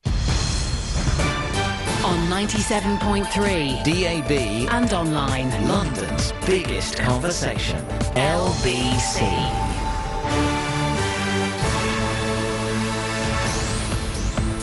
It's 9:30. I'm Holly Holland. Former Pakistan Premier Benazir Bhutto has escaped injury after 2 explosions went off during celebrations marking her return to the country. At least 30 people have been killed and more than 100 wounded in the blasts in Karachi. She's returned to relaunch her political career after 8 years in exile. The jury in the Princess Diana inquest have seen a receipt for an engagement ring which Dodi bought hours before they were killed in a crash. It was recovered after the couple's death and was dated August 30th, 1997, the day of the fatal accident in Paris. Dodi's father, Mohammed Al-Fayed, says his son was intending to present it to Diana that night. London is the safest it's been for 10 years, according to the latest crime figures from the Met Police. But the number of offences involving guns has risen by nearly 10%, and there have been more murders. This is as Emergers police are going to use high-tech weapons used in terror investigations to combat gangs in our city. And the best things in life really are free, even for lottery millionaires. The studies found the things that make us the most happy are a long soak in the bath, an afternoon snooze, or a leisurely stroll in the park. In London's travel news, there are delays in Camden, with a crash blocking a lane on Camden Street into town at Hawley Road. And in London's weather, cold tonight with clearing skies and patchy mist with a touch of ground frost out of town, and lows of 6 degrees Celsius. You're with LBC, it's 9:31. What if someone you loved... Okay, we'll meet you at the airport. I love you. I love you too. ...just disappeared? And never entered the United States. He was on that plane. Critics are calling Rendition powerful. No one has told me why I'm here or what I've done. A spectacular and gripping film. There must be some reason why they would take him. My husband is not a terrorist. That has Oscar written all over it. What we're doing is saving lives. You have my husband. Just tell me he's okay! Reese Witherspoon, Jake Gyllenhaal, and Meryl Streep rendition. In cinemas from Friday, October 19. Rated 15. Save at Homebase, where it's 10% day this Friday and Saturday. That means there's 10% off everything, even on top of all our great offers. Homebase, make a house a home. Offer not available in Scotland. LBC 97.3. Ian Lee's Good Evening. Oh, yeah. 0845 6060 973. Last 30 minutes of the show. A very good time to give us a call. Clive Bull's on at 10 o'clock, but if you want to get on tonight, on this show, I would call up now. Chris, are you up for some Rainbow Six tonight, or are you under the thumb? Oh, really? Those are the only two options? The two options are, when you get home tonight, you switch on your Xbox 360 and I destroy you at Rainbow Six, or you're under the thumb. Those are the two options. Which is it? Which is it, Chris? Let me just make a quick phone call and I'll tell you in a minute. All right, thank you. Leon, yes, Leon? I thought you said late night sex. No, I did not say that. Rainbow Six is a computer game. Oh, I get you. Yes. I must admit, I think that little bit with the onions, I think you need to clip that and send that to Sony. Oh, is that the gold? I think that could, I think you could be up for a ferret. Oh, in that case, we'll do. Thank you for the tip-off there, Leon. I really do. I know you've got connections, so thank you for that. Much appreciated. Talking about that, a bit of bread under your top lip, that works as well. But I've heard that. I don't believe that. It doesn't work. Newspapers. Yes. In the toilet. Yes. I think every man has to read something in the toilet. Yeah, definitely. It's taken me a long time to come round to that way of thinking, but I believe that strongly now. I can't remember the last time I didn't wake up in the morning, the wife's already got the paper in the toilet ready for me. Oh, really? What a wonderful, wonderful lady. And do you know what, Leon? I'm surprised to find out you're married. You're surprised to think I'm married? Yeah, I thought you were too young and carefree. I've got 4 kids. You them. He's done Doctor Who down the phone to you, one of them. Oh, yeah, well, it doesn't mean you're married. I've been watching a lot of Jeremy Kyle recently, and let's just say right. those two don't go hand in hand. 107 days till lost season 4. Oh, sweet. But yeah, the toilet thing. I mean, I've read The Sun for God knows how many last year. Yeah. And page 3, then I get to Striker, have a little read of the news. Striker. You don't actually read Striker, do you? I've read Striker for probably 10 years. Because Striker went all 3D for a bit, didn't it? Or like, it still is. It still is 3D, is it? Okay. And they put the real heads of the football teams on and stuff like that. But even if I haven't got... I mean, sometimes, if the paper's not there, I end up reading, like, shampoo bottles. Oh, right, really? Yeah, OK, I can understand that. It makes sense. You've got to have something to concentrate on. Hopefully, we're trying to get... Are you aware of the band XTC? Yes. For anyone who doesn't know XTC, of course, this... hang on a second. This was their biggest hit. Well, we're trying to get Andy Partridge from XTC on, and there's a strong chance he might come on. Right. Thursdays. Music Thursday. Oh, well, it'll be on... Well, sort of. But it'll be on any day of the week that he'll be on the phone as well. But I know for a fact that he writes his best songs on the toilet. He was probably on the toilet when he wrote... 1, 2, 3, 4, 5. So it's a good place to be creative as well, I think. It is. You do come up with a lot of ideas. Yeah, definitely. Can I just say 2 words to you? Please do. Journeyman. Oh, is that the film? No, it's the new series in America. Oh, go on then. What is it? Oh, it's the bloke out of Train Spotting. You know the one... have you seen Train Spotting? Yeah, a long time ago. It was rubbish. Right. Do you remember the fella that was normal in it, but then ended up getting smacked up? I remember the character. I don't remember what he looks like. Anyway, he's got sort of gingerish sort of hair. He's the main character in it. And I'll tell you what, it's a modern-day Quantum Leap. Oh, really? Seriously. What happens in it? Go on. Well, basically, he gets thrown back to different time periods. He has to help people. But unlike Quantum Leap, he keeps coming back home as well. Oh. In the same, he'll keep going, disappearing and going. You'll love it. Has this started then? Yeah, it's on episode 4. Your cousin will have it. Oh, I'll have one. My cousin's is at the moment sending me a brilliant film that I found by accident. I don't know if it's brilliant, but it looks brilliant. Called Tribute, a rockumentary. And it's a documentary about 4 different tribute bands. A Kiss tribute band, and 2 of them are my favourite bands. So it's got a Kiss tribute band and a Monkees tribute band. And apparently in the Monkees tribute band, Mike Nesmith and Davy Jones have a massive fight. And so Mike Nesmith leaves, then he tricks another Davy Jones into joining a new tribute band with him. It just sounds brilliant. And I bet you as well, someone shoots Mickey Dolan. No, right. Goodbye. Thank you. Goodbye. Journeyman. We'll check that out. It's Kitty Karen. Oh, hello. Oh, hi there. I was going to phone about so many different things tonight. Well, go on then. Nearly every subject. Oh, okay. This is good. Well, this one's, we've been a bit low on this one, but being in documentaries Yes. without Without being aware of it, yes. Oh, that's happened to me quite a few times. Really? Not just documentaries, but different formats. Well, let's have your CV of stuff you've been in that you didn't know you were in. I was trying to think now. A Rare Soul video documentary series thing. A what? About Rare Soul music. It's a sort of DVD setting. Right. On the news in America. What for? What did you do? Oh, that was by the... there was a storm, and I was on the beach. Can I say, Kitty Karen? Yes. It sounds like you're a man putting on a woman's voice tonight. Does it? Yeah, I don't know why. Normally you sound very feminine, but today you sound like you're talking like that. Is this the real Kitty Karen, or is this some bloke? It's because I'm walking around. Is this her pervy boyfriend? No. Putting on a woman's voice to No, see he's how I not talk here. to her? Okay. He's not here. I might sound a Victor. bit gruff. Maybe I'm... anyway. All right. And also, I was on London Tonight. Can I say that? The thing that's on after the news. We can say London. Why couldn't you say London Tonight? London Tonight, now. Why would you not be able to say London Tonight? I don't know. Because of Alistair Stewart? Sure, because well, I had to be on there. Right. And they came round to my house to interview me about something, and they said that it was going to be just head and shoulders. Right, yeah. Sharp, because they came round quite quickly, and so it was a very hot day. Yeah. And I was in a sort of sundress that you could be okay in the comfort of your own home. Was it a bit Sharon Stone? No. A bit Basic Instinct? No. No. No, okay. No, but it was a bit, be all right if you're in foreign climes. Right, or yeah. Promenade or in your own home, but not really... On telly, you look like a tart.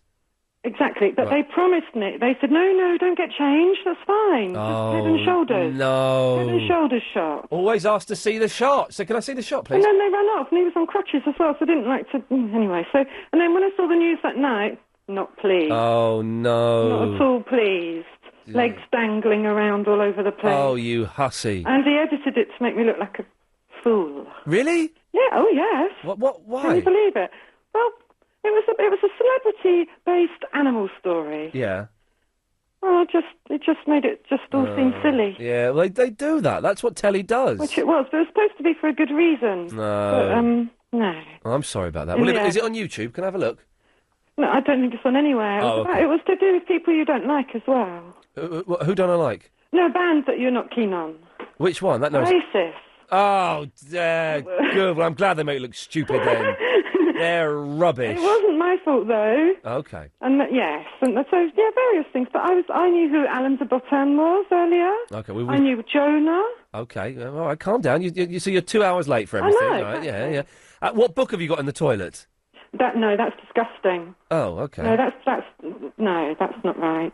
It's all right. Don't tell me off. I feel like I'm getting... No, it's okay if you like that. That's good. I do like that. Yeah, but no. Well, Kitty Karen, anything else that you can do before I cut you off? And I only had red onions, otherwise I would have taken part in that challenge. Lovely. No. Konbanwa. Konbanwa. So I need to practice something on you, Okay. and it's a tiny, subtle thing that no one else will get, but you will get. I need to make sure I've got this rule right, okay? Okay. So imagine I'm a customer in a shop, and you're the shopkeeper. Okay. And by you, near you, I'm on the other side of the counter, near you, Yes. there is a camera, right? Okay. So there's two ways of doing this, right? And I need to make sure I've got the grammar right. Okay. The first way I'm going to say is I'm going to point to it. I'm going to say, "Sore o misete kudasai." Yeah. And that is. Can you pass me that camera? Yep. But then I could also say, "Sono camera wa." No, "Sono camera o misete kudasai." Yeah. So it's "sore o" or "sono camera." そのカメラを見せてください。 Yeah, so it's "sono camera, sore o misete kudasai." それを見せてください。 So I'm saying "sore" if I don't say the noun. That's right. There we go. I finally got that today. It clicked today. I kept going, why am I saying "sore" and "sono"? And it clicked because it's to do with the noun and stuff. So I finally made a massive leap forward. That's good. I'm struggling, sire. Yep. I've got another lesson on Saturday. I'm going to ask the teacher if for the next 3 or 4 lessons, if I can just go back over everything we've done in the first 10 lessons. Yep. Because that'll be all right, Sturt, won't it? Yeah. Do you understand what I'm saying? Yeah. Yes. That's good. Okay. Well done. Thank you. That's okay. Arigato gozaimasu. That's okay. Do itashimashite. No, itashimashite. Okay. Anyway, Saya, what can I do for you? By the way, my father. Yes. Has got a lot of books in the toilet. He's got books in the toilet, has he? Yeah. Oh, He okay. always reads. He always spends a long time in toilets reading. Read it. And what kind of books does he have? I don't know, like art and some things like politics stuff. Politics and things. Okay, yeah, that the men like to think, that they're doing great things while they're in the toilet. Yeah, it's the only place you feel peaceful. She said peaceful. She said peaceful. Don't worry. Anything else, Sire? Yeah, but onion. Yeah. I think I've got an idea. Okay. Yeah, it's like if you feed small doses of poison to yourself, and gradually kind of increase. Oh, you build up an immunity. Yeah, you build up immunity. Yeah. You can do the same thing with onion. What? How? I don't know. You can cut onion like every day, like cut it like don't know, small onion. To start with. You've not really thought this out at all, have you, Sire? You've not thought this out at all. No, what a rubbish idea. No, it's not. Okay. Yeah, I think it's plausible. You try it. I will try. I need to. Can I practice one more thing on you? Okay. I have to make sure. I've asked you this before, but I'm getting confused with the sentence structure. Itsu wa nihon ni karimasu ka? You don't need wa, yeah? I don't need a wa. So it's itsu ni itsu nihon ni karimasu ka? When are you going back to Tokyo? To Japan? Now, how do I say? How are you going? How are you getting there? Is it doko doko karimasu ka? どうやって行きますか? どうやって is what method? どうやって Yeah. どうやっていますか? Hang on. 帰ります. 帰りますか? どうやって帰りますか? Yep. How are you returning to Japan? How are you returning there? Because karimasu is return, isn't it? Okay. I'm struggling so much with this. Yeah, but you're talking about document. Yeah. Documentary. Documentary, yeah. Yeah, my parents, I think they got into news once. Really? What for? Someone tried to throw a handmade bomb. No. To our parking space. Did someone throw a handmade bomb into your apartment? Yeah. In Japan? Why? I don't know. He had some grudge against us or something. And why was that? I mean, what had you done anything? No. And was everyone all... something like, I don't know, about because my father, one of his jobs is an estate agent. Right. Oh, well, that explains it. Yeah. Does it? Yeah. Oh, yeah. He's an estate agent. Yeah, of course. You know, he also tried to. Yeah, I think he tried to use influence of mafia. Oh, crikey. To threaten my father. But my father. The Yakuza? Yeah. Oh, man. But my father was good. You can't mess with the Yakuza, though. They've all got tattoos, haven't they, the Yakuza? My father is scarier than Yakuza. Oh! Well, Sire's dad is scarier than the Yakuza, ladies and gentlemen. Yeah. Sire, listen, I have to go. Okay. Do call before you leave. Okay. So I know you're going at the end of this month, aren't you? I'm going next week. No, I'm going to miss you. But, yeah, I mean, if there's any way I can contribute to your program from Japan. Well, what you can do is you can call us before you go. Yep. And then when you get to Japan, you can email us and we can call you back. We can call you. Okay. So I know it's like 5 o'clock in the morning over there or something ridiculous, but we can work out a way of doing it. Okay, it's a shame you don't do a show on Sunday anymore. It is a shame I don't do a show on a Sunday, but how come? Well, it means I get my Sunday nights free. Okay. Which is kind of cool for me, I'll be honest. Yeah. So I have to go. Sayonara. Okay, sayonara. There we go. Fantastic. Time for this. We're a little bit late. Sorry, Maggie. Let's have the travel. That's all right. It's slow moving on the M25 clockwise between junctions 30 and the QE2 bridge now. That's because the QE2 bridge is actually closed now for overnight roadworks. However, there will be two-way traffic through the Dartford Tunnel instead. There's delays in Kingston on the A307. That's Fairfield West heading westbound. The lights are out at Weston Park. Delays in Camden with a crash blocking a lane on Camden Street into town at Hawley Road. And from 10 o'clock tonight, 2 lanes will be closed for roadworks during the night on the M1 in both directions from junctions 1 Staples Corner to junctions 4 at Edgware. Over in the tubes, there's currently delays on the Circle Line, and the Victoria Line will be suspended from 10 for planned engineering works. That's through until 5 in the morning. And because of industrial action in France, there'll be delays and cancellations to some Eurostar services throughout today and tomorrow. LBC 97.3 travel, your next update in half an hour. Some things just go together. Fish and chips, gin and tonic, Ant and Deck. But what goes with you? What goes with you? If you're yet to find your perfect partner and you're bored of looking in bars and fed up with your friend's mates, maybe it's time to try meeting new people from the comfort of your own home with LBC Dating. It's a fast, easy way to meet people just like you. It's free to join and upload your own profile and look through other profiles to find your perfect partner. Become a member today by going to lbcdating.com. Find your perfect date with LBC Dating.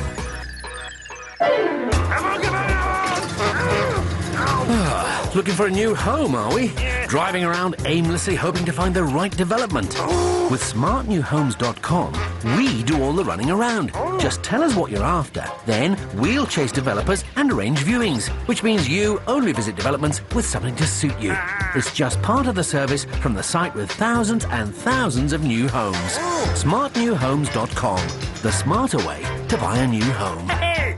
LBC 97.3. Iain Lee's Good Evening. Yeah, we're nearly finished. We're nearly finished. Should have thunk it, which means it's almost the weekend. Pretty much the weekend now, isn't it? Really, it's the Thursday night, you know. Clive Ball's on at 10. Tomorrow's Friday. It doesn't do much. No one really works properly hard on a Friday, do they? I don't think so. We do a rubbish show on a Friday, so you probably do a rubbish day's work. Everyone does a rubbish day's work on a Friday because it's the weekend. So, you know, dig it, man. Debbie! Yes. Hello, Debbie. Hello, sweetie, how are you? I'm good. What can I do for you? Reading in the toilet. Yes, do you do it? Oh, do I? Of course you do. See, chicks do this. I knew they would. There is nothing nicer than at 6:30 in the morning... Well...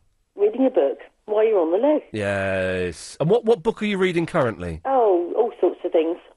Oh, what are you saying? All sorts of things. My Great Canapé is the one I'm reading at the moment. What's that? Oh, it's some silly story about a girl who goes into show business and does reporting and blah, blah, blah. But Okay, right, yeah, it sounds like a girl's book, yeah. It is a bit of a chick book. Yeah. But with a house full of men, I have a husband and 5 boys. Oh, God. Yeah, so peace and quiet, 6:30 in the morning, it's heaven. That's the only time you can get it, is it? Yeah, Oh. well, it's the only time I get heaven, anyway. Debbie, thank you for that. It's all right. Bye, there we go. I knew that girls would read in the toilet, you see. That woman who phoned in, I don't even remember her name. She was talking absolute guff. Mark is in the city. Good evening, Mark. Good evening, Ian. Yes, sir, what can I do for you? Right, I haven't got a lot of time, but I think I've worked out that cryptic crossword clue that you gave out earlier. Yeah, go on. I won't repeat it, because I don't want to bore everyone, but go on then. All right, it's look east for the lady and down for the wall. The answer is 7 of. Right, OK, here we go. East, lady, right, eastern lady. I think of the naked lady at East Finchley, so you've got a naked lady. Then look down from high. So from high, you've got the bird looking down for the wall from high, which is a finch, which is what Finchley is named after. And the answer is 7 of. Dance to the 7 vowels leaves you naked. So the answer is naked. He's got it right, Mark. Thank you for that. What do I win? Well, you get to do the other clues on the crossword. OK, I'll look out for them. Yeah, please do. There we go. You worked it out. I just made that up. But it makes sense. That is how ridiculous cryptic crosswords are. That's the level of clues they give. Absolute nonsense. I like him. He's a genius, that fella. Faye is in Muswell Hill. Hi. Hi, Faye. Okay. There was this documentary once at my school in Fortismere. Well, yeah, Fortismere. Right, yeah. Yeah, and then it was about, there was these 3 boys in my year. Yeah. And the documentary was about them, how they could achieve, but they weren't doing well because they were messing around or something. So there was a documentary about naughty boys. Yeah. Oh, I'd like to see that, man. That sounds great. Yeah, it was on the TV last year. Surely the documentary should be about how these three boys could succeed, but because they were being filmed by a documentary crew, they kept messing around. You would mess around more because there are cameras on you. Yeah, true. Anyway, sorry, carry on. Yeah, and there's this bit where they came into our assembly, Yeah. and the woman who was doing the sort of thing, Yeah. she wore purple. Everything she had was purple. She had a purple pen, purple ring, purple skirt. Everything she was Purple, like Yeah. Prince, yeah. It was like her favourite colour, and it was just really funny. I was just laughing my head off, and I was like, the camera came on me when I was laughing at the woman. Oh, so you're in there laughing at the purple Yeah. lady. Yeah. But did they cut it so it looked like you were laughing at the boys messing around? No, they kind of like that I was laughing at her joke. Oh, really? Yeah. Oh, well, that's a little bit sneaky. She was wearing a ridiculous outfit, and you were laughing at the way that instead of her hilarious joke. Why were they? I don't understand why there was a documentary about naughty boys, though.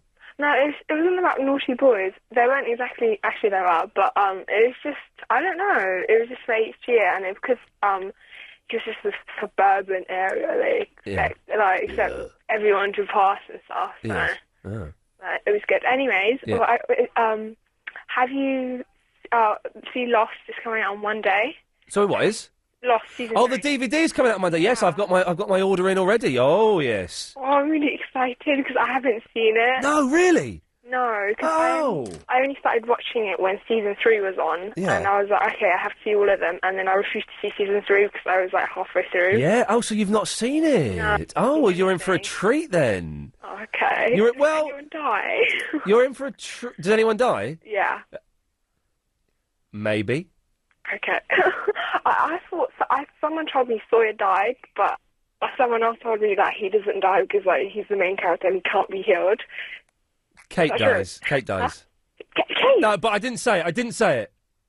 Oh no. I didn't. All right, then we'll leave it there, Face. Thank you. Okay. Bye bye. Is it really? John. Oh, Ian. Hello, John. Before we get on to the serious subject of the onions, yes, I always take something into the loo to. I always take the Sun. Yeah. I'll take something to read as well. Good lads. Right, the onions. I've got this on whole authority of my sister, who's much cleverer than me. If you cut them, if you cut them so you kind of like onion rings. Yeah. That's when you get the eye-watering thing. If you cut them lengthwise, right, it doesn't happen. Oh, really? Yeah. What is it? I don't know why, but when you cut them in rings, it releases something, whatever it is that makes your eyes water. How strange. John, do you? Because some people are immune to it. I cry terribly when I'm cutting onions. Well, every now and again I eat an onion like an apple. Yeah. Oh, I like a good onion. I love a raw onion. I must admit they make me a bit antisocial. Yeah. Well, exactly. John, I've got to move on because we're running out of time. Thank you for that, Josh. All right, big fella. Hello, sir. What can I do for you? Bra sizes. Bra sizes. Oh, yeah. Oh God, go on then. Come on then. Why is it that only B and C are not double? Now, there's a conundrum for you. I don't know how bra. Maybe there's a show in this. I don't know how bra sizes work. Well, every size, so there's a double A. Yeah. But there isn't a double B, there Right. isn't a double C, Right. and then double D, or etc. Yeah. Why is this on your mind? It's been troubling me since I had a conversation with somebody, and I just I wanted to put it out there. Why is this? Well, Josh, let's see if we can find an answer in the last 2 minutes of the show, shall we? I want my DFS sofa before Christmas, and I want that guaranteed. I want 4 years free credit, and the first year payment free. And I'll tell you what would be nice. If I only paid half price, then if I want, I could get 2.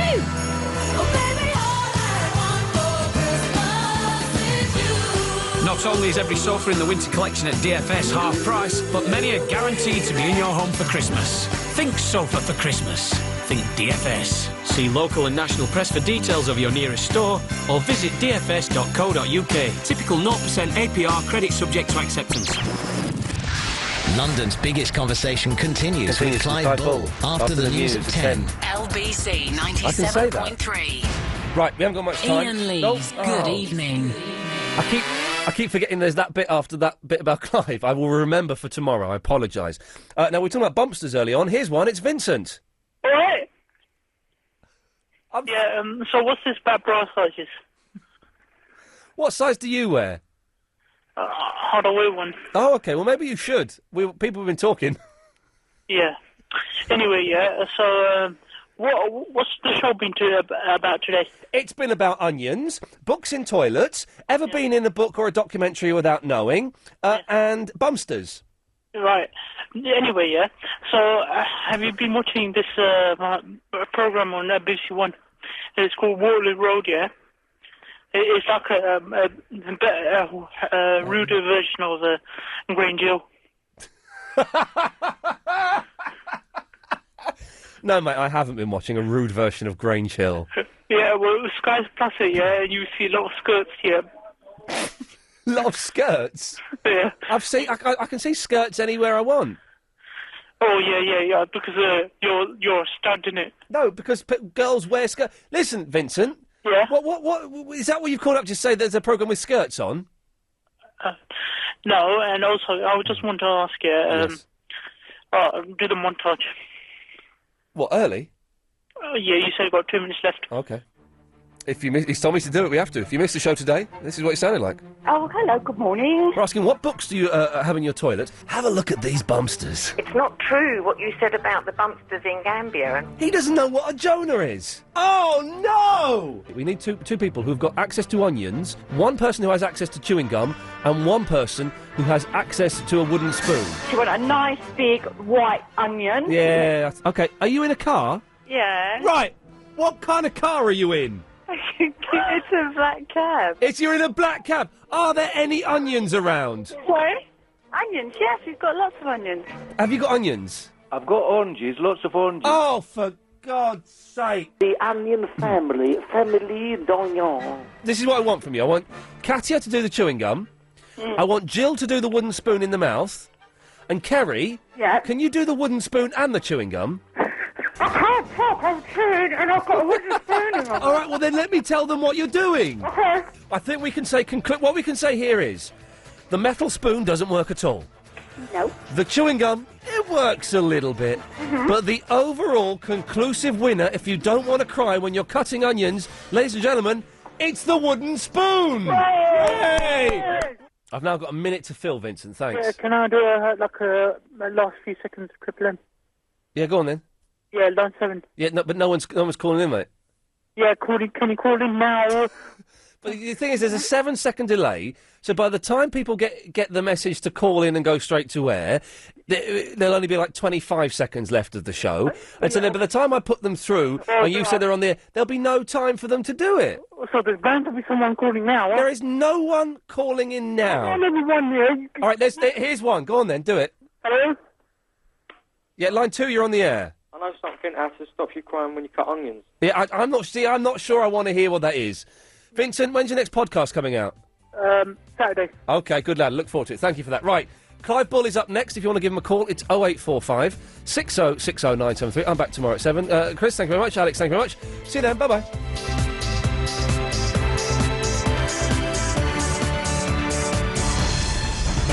On 97.3 DAB and online. London's biggest conversation. LBC. At 10, Pakistan explosions leave more than 40 dead. Crime is at a 10-year low in London, but guns still plague our streets. And Murray fails to master Nadal in Madrid. It's 10 o'clock.